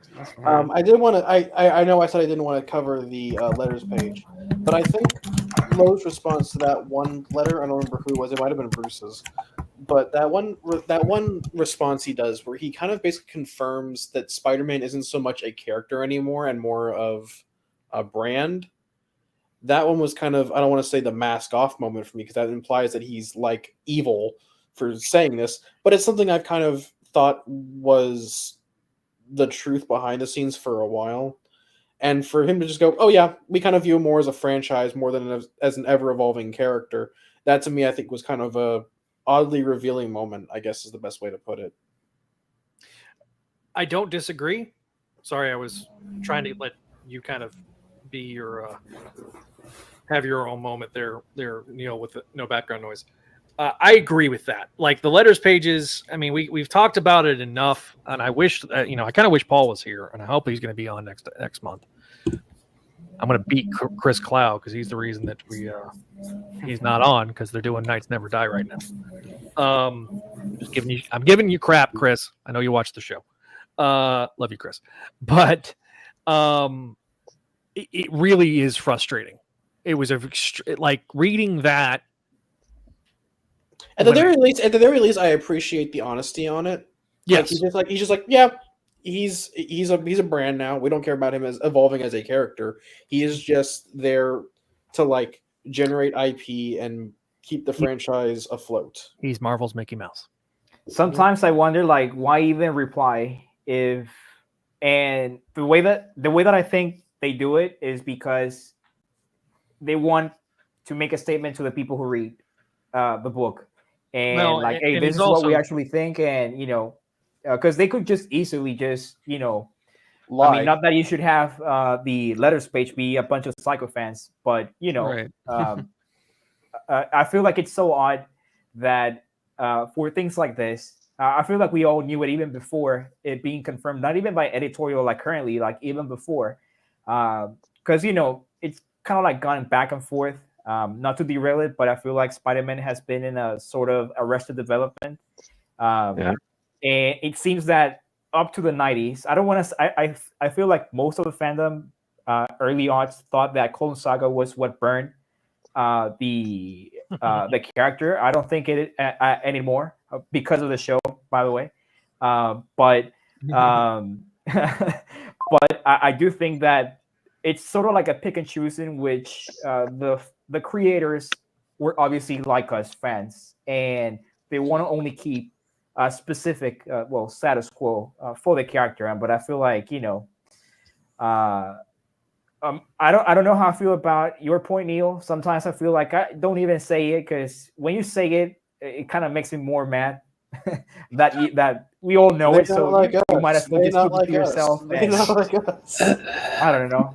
That's just what happens when you listen to Neil, though. Well, he makes me angry. I do want to say the one part of the response that I didn't really like, and I'm really critical of, is when he says every year or so, if not more, Spider-Man needs to emotionally, metaphorically, figuratively, literally lift an unliftable weight because one heart of the most powerful force in storytelling history. And it's like, you can't, like, every year or more. It's like, what? No, you shouldn't be doing that. Like you shouldn't be doing that multiple times a year. That should be like every, I don't know. I don't even know how often, but he shouldn't be doing that every year, multiple times. That makes it that's like, then it just becomes a parody of itself. It's not serious. It cheapens its impact. Yeah, The whole reason that the final chapter Ditko's story works is you have he hadn't done it something issues. Yeah, he hadn't done anything like that before. Right, and it becomes just this huge, big rallying cry moment. And then he doesn't really do it again until Kraven's Last Hunt. Yeah, and that's like 20 years later. It's like doing and it also becomes more of just like a visual, like, oh, he lifts the heavy thing. Whoa. Yeah. Well, it's like the goddamn bridge. And, every time we turn around, we gotta have Peter show up at the fucking bridge and mope about Gwen Stacy getting thrown to her death, and he gets snap crackle. McGwen. Even during the Clone Saga, I remember us going groaning because it's like, not like Gwen, and then Ben just jumps and saves this random chick who somehow got the hell up on the fucking top of the damn thing. She climbed the metal. She climbed the fucking steps up there, and she's acting like she's sleepwalking, and it's like, other than like, it was so pointless, and then like. We saw it with Harry and taking MJ to the bridge, and it's like, okay, we get it. Wait, hang on. Don't Harry my go JMD, because he had Harry taking. At least he had a point with that.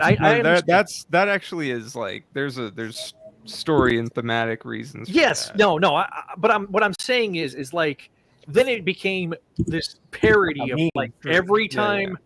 We turned around, and it kind of started in the late 80s after Peter got married, especially. It's like, Gwen, St. Gwendolyn the First. Gwen. And then, St. Gwendolyn the First really took off once Spider-Man Blue came out. And then, praise be she became, canonized. Canonized, yeah. I'm not Catholic, but I'm, just talking out my ass right now. But Saint Gwendolyn the First, praise be her name. That deification of her has basically been this arrested development of Peter ever since. And the lifting, Peter Parker lifting heavy shit is such a trope now. It's like it's so exhausting. It's like doing a thing now. But I agree with Adam. I feel like that part of the response also ticked me off because, I mean, I would even argue that when Peter first like lifts up, the heavy shit, that's when like to me was the first time that he actually became a hero, because that was like the first act of selflessness. Before then, it was just like, oh, my guilt, Uncle Ben, and so on. But I feel like by this point, I feel like it was either said here or in crawl space, but eventually there's going to be fans like maybe of our era that are going to like, Whoa, who's typing? Probably Josh. That's probably me. My bad. Okay. But I feel like, all good.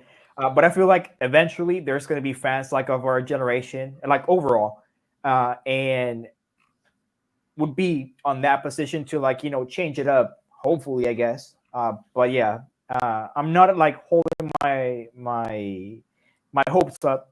But yeah, I feel like sometimes in situations like this, better to just like, not even say it and just keep on doing the circus that you have been doing so far. I don't know. Yeah, I agree. Because that just makes people more angry. It's like whenever they come up with the MJ situation, do not even address it because unless they actually are directly trying to rile up people, which I feel like lately that they have been trying to like do that deliberately, and Which is just dismiss it. Which is weird because I think they're trying to have it both ways, where like they want to rage bait people into consuming content, but then also they want to have they want to shit. I'm sorry, I lost my train of thought. They want to keep like a status quo of like the static Mickey Mouse franchise brand guy, but then they also want to rage bait people with like, here's Paul, here's Shay. I didn't get to talk about this, by the way, when you guys did the date issue. Yeah, it was just I want to talk about it a little bit since we're here. That actually, Josh, I know you want to go to sleep. So sorry, guys, I'm about to fall asleep. Okay, let's quickly do grades, and then we'll go, and then you can do we'll do grades, voicemail, and then you can do your Shay rant. How's that sound there, Gooner?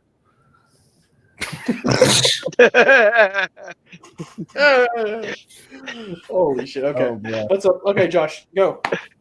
What's your grade, buddy? C for the first one and D for the second one. Okay, C and D. Where's Josh's name? I've got him written down. Oh, there it is. I don't think they need a visual aid. C, D. All right, there's Josh's grade. Adam, your grade. I'll just go B. B grade. All right. Neil. C's across the board. C's get degrees, though. True. Yeah, but I want a good GPA. Let's go on my resume. All right. And then I'm going to give it B plus. B plus. Or just a B. I'm just going to do B. All right. There's some B plus moments. Yeah, I agree. I'd say the first one maybe leans toward a B plus, and the second one's maybe more B. Yeah. But then you average it out, and it's more or less a B. I wasn't going to expect you guys to Radiak and Venk-Man to give grades, but feel free. Oh, good. I didn't read either of them, so There's your grade right there. Literally. DNP or DNC did not complete. Okay, so we have a couple of things. But we have a voicemail and we have a video from Walter. Yeah, and before you leave, Josh, I know you want to. I did want to acknowledge, like, visually, like. Oh, nice, bro. Yeah, these are you were in the newspaper, right? Yeah. I had the Winnipeg Free Press came and did an interview with me there, and we did a photo shoot with it. And I was just talking about my work as Spider-Man for birthday parties, Make-A-Wish, Children's Hospital events. Yeah, this Friday I will be rappelling down the Children's Hospital building as Spider-Man and waving hi to kids in the windows that are unfortunately not going to be able to participate in Halloween this year. So you're doing good work, man. Nice, thank you. That's awesome, buddy. And that's like based on Far From Home, right? The costume. Yeah. That's the final No Way Home suit. Yeah. No Way Home. Oh, I'm tripping. There you go. So, well, I had to acknowledge that before you take off. Josh, I'm so appreciative of everything you do, and really, really appreciate you, buddy. And get some rest. And we'll talk in a couple of weeks, probably with Ultimate. So sounds good. See you then, guys. Take care. Have a good night. See you, Josh. And then there were 5. All right. I did want to play Javi's clip right quick. Hey, Zach, and the Spidey. Oh, this is Javi from the show. He couldn't be on the episode, so he left us this little video. Hey, Zach and the Spidey Dude crew. Sorry I couldn't be there tonight, but I wanted to say a big congratulations on your amazing, spectacular, sensational 100th episode of the Spidey Dude Experience. It's quite an achievement, man. And of course, your site's been going for 25 billion years now. So I'm happy that I've gotten to be a very small part of it. And just thank you for all the opportunities that I've gotten on the channel, for interviewing creators, for the camaraderie of everyone there on the site. And most of all, just, thank you for your friendship. And looking forward to our next chat on the Ultimate Spidey Dude Experience. So we'll talk to you then.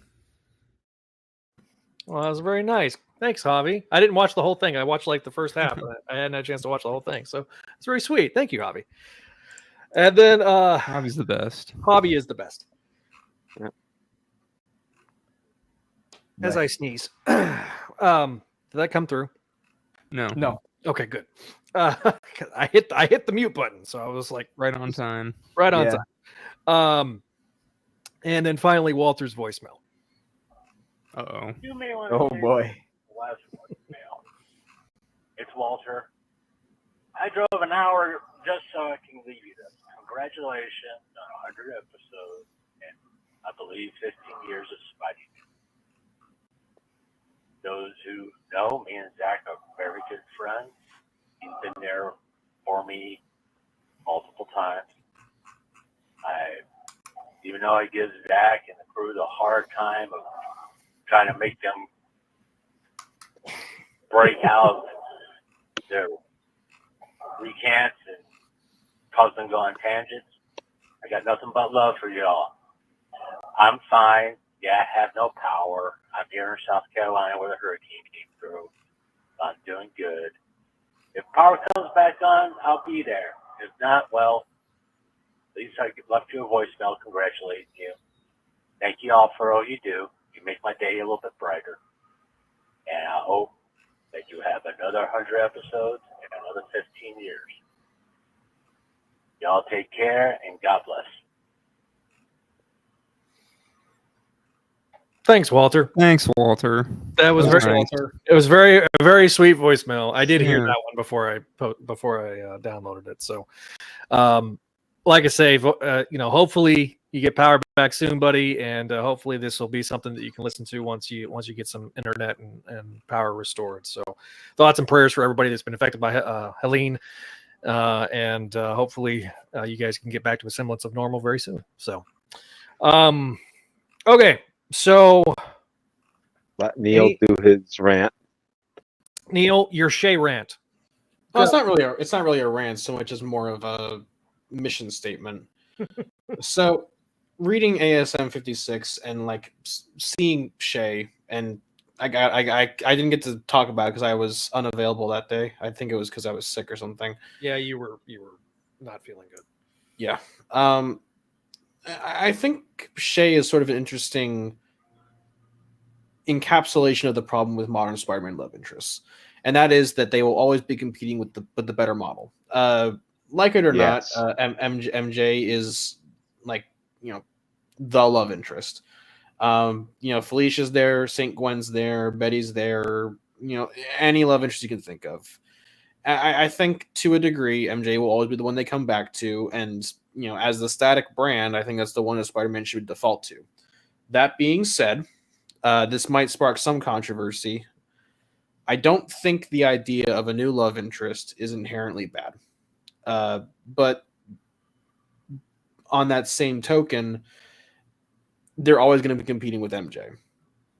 So I think part of the problem is that the willingness to, like we've said, rage bait the readers always involves, like, MJ's here, MJ's having sex with someone else, MJ died, MJ went to a mirror dimension and got powers.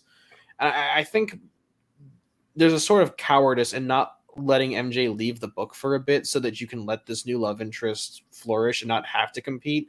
We saw something similar with Carly in the Big Time era, where MJ was literally always right next to Carly, and MJ was still more interested in the person they wanted us to be like, oh, wow, gee, isn't this new love interest so great for Peter? Whoa, she's so hot when she takes off the glasses. I don't know why I sound like Mickey Mouse there, but the point is that... oh, boy! The point is that MJ being there will always cast a long shadow over any semblance of brightness in any new love interest. And, I think Shay could narratively provide an interesting foil for Peter over what happens to his villains once he's done beating the shit out of them. In that same vein of, like, a villain love interest like Catwoman, or to use a Spider-Man reference, Starling from Miles' ongoing is an interesting look at the love interests when they are on the opposite side of the law, or not fully on the hero's side of the law. And, I'm not saying like, oh, I'm a Shay stan. Shay stans unite. Can't wait for Shay to show up in 8 Deaths of Spider-Man. But I think my main point here is that this feels like a character that they brought in so that they could have a love interest kerfuffle without having to bring back MJ as the love interest. But then they aren't doing the work to either let MJ move on, for one thing, because they'll always be like, oh, she still has feelings for Peter, even though Man Bun over there is raw dogging her. But then they won't give Peter but then they also won't give Peter the opportunity to move on as well. It is very much like Radiak has eloquently put it, arrested development, not just for Peter, but for MJ. And I think that Shay is not necessarily entirely emblematic of that, but is the most recent example. Like I said, I don't think a new love interest is completely off the table, but unless they're willing to do something with MJ that involves her leaving the title, they're basically competing in a Sisyphusian trial. And that's my bit. Oh, I totally agree, because I would not be opposed. I know that it could be a bit of a controversy for people to, like, oh my God, bring in a new love interest or whatever. I feel like they should definitely put the work in. I was actually very expecting, because I'm more of a stand for Black Cat Felicia, rather than more so because I know that MJ is not going to be a thing anymore. So I was like really expecting to see what they're going to do with Felicia for a second time around. But knowing they didn't do anything. Knowing that they didn't do anything. So it feels so odd that, and I feel like actually, Neil, you touch upon why MJ's jackpot now. And I feel like the reason for that is because they kind of figured out, editorial figured out, okay, we know that we are not going to have them together so soon after, another breakup for a second time. So we're just going to have her here. And that standby moment for editorial means, okay, this supporting character, you're going to get a costume. You're going to get a spandex. It happened to Liz Allen. It happened now to MJ. I feel like it's going to happen to somebody else. I'm honestly expecting for JJ to get his own, hero persona. Yo, headline. He's already got those arms. Honestly. But I feel like that's why they made MJ jackpot, so that, okay, because she's a hero, then she's going to do her own thing, and then we're going to have Shay in. But it's like, as you said, doesn't make any sense why you're going to bring her up if you're not willing to put the work in. They kind of tried when I feel like it was 2 issues ago, I think, when they had their so-called date and it didn't pan through. But I feel like there should have been more from that, even like, relating to each other, because she's like, I don't know what she actually does, but I know that she wears a Ravencroft. She's like That's She's like an orderly or a nurse or something. I'm Yeah, not that's gonna actually pretend something. that like I know exactly what she does, but Yeah. I mean, I don't think they even bothered to actually show what she did. She was just like delivering stuff to the inmates, and that's she's it. literally just the that's great, Aunt Anna, let's get you to bed. Exactly. Oh my god. But I feel like I'm open to it, but I feel like there's like a commitment to actually use the Oh, yeah. characters that they're trying to present. If you're gonna get any MJ out of it, at least because I really care for her, I feel like you should write her off in a way that respects the character and the history. Like send her to California or something for an acting gig. Let Peter have the ball court to himself for a bit, for lack of a better term. See what I feel happens like- when that's what kind of what they did during like early Brand New Day, where she was dating what was that guy's name? Bobby Carr, I think. Yeah, Bobby Carr or Pedro. Yeah, and once again, we're kind of seeing a repeat of the problem that we're having now, where they didn't really put the commitment into a new love interest. Like they kind of tried with Carly, but they weren't really doing anything like showing what's Shay want in life. Like what's her fears, what's her dreams. Like give her some characterization. And like you said, we're never going to go back to we're never going to get that, because they're going to go back to MJ, this character who was written for royalties, will never show up again. And They all. I will say though, like they're. One of the biggest problems of this run, I think, that we've had is that like the supporting characters are just not there. Yeah, they're barely there. They're there a little bit. I mean, it's just like it's basically just Peter, and it's just Peter doing Spider-Man stuff, and there's not a lot of like let's take a pause, take a breath kind of thing, and see what all these characters think about everything that's going on. We've gotten it a little bit, but it's not maybe Adam, as much as we should have. Well, Adam, don't you know that was on purpose? According to editorial, that they didn't write them in the story because that was on purpose. I feel like that's the reason why I was laughing, but that was like so ridiculous. It was so disingenuous. It just it is what it is. I don't think they even believed it when they wrote it. Yeah. Well, we are now at the 3-hour mark for this episode. Fucking shit. Well, good night. And so we have been, I think we have exhausted every bit that we can from this episode. I want to thank everybody that called in. I want to thank Javi for leaving the video. I want to thank everybody that's been watching us live and leaving comments in this comment section, like Eric and Exiles and Jespuk. Friend of the show, Jespuk. Yeah, friend of the show, Jespuk. Dark Lumen, new person in the chat room. So Christina, she was on earlier. I know Sara and Ryan, everybody else that was on.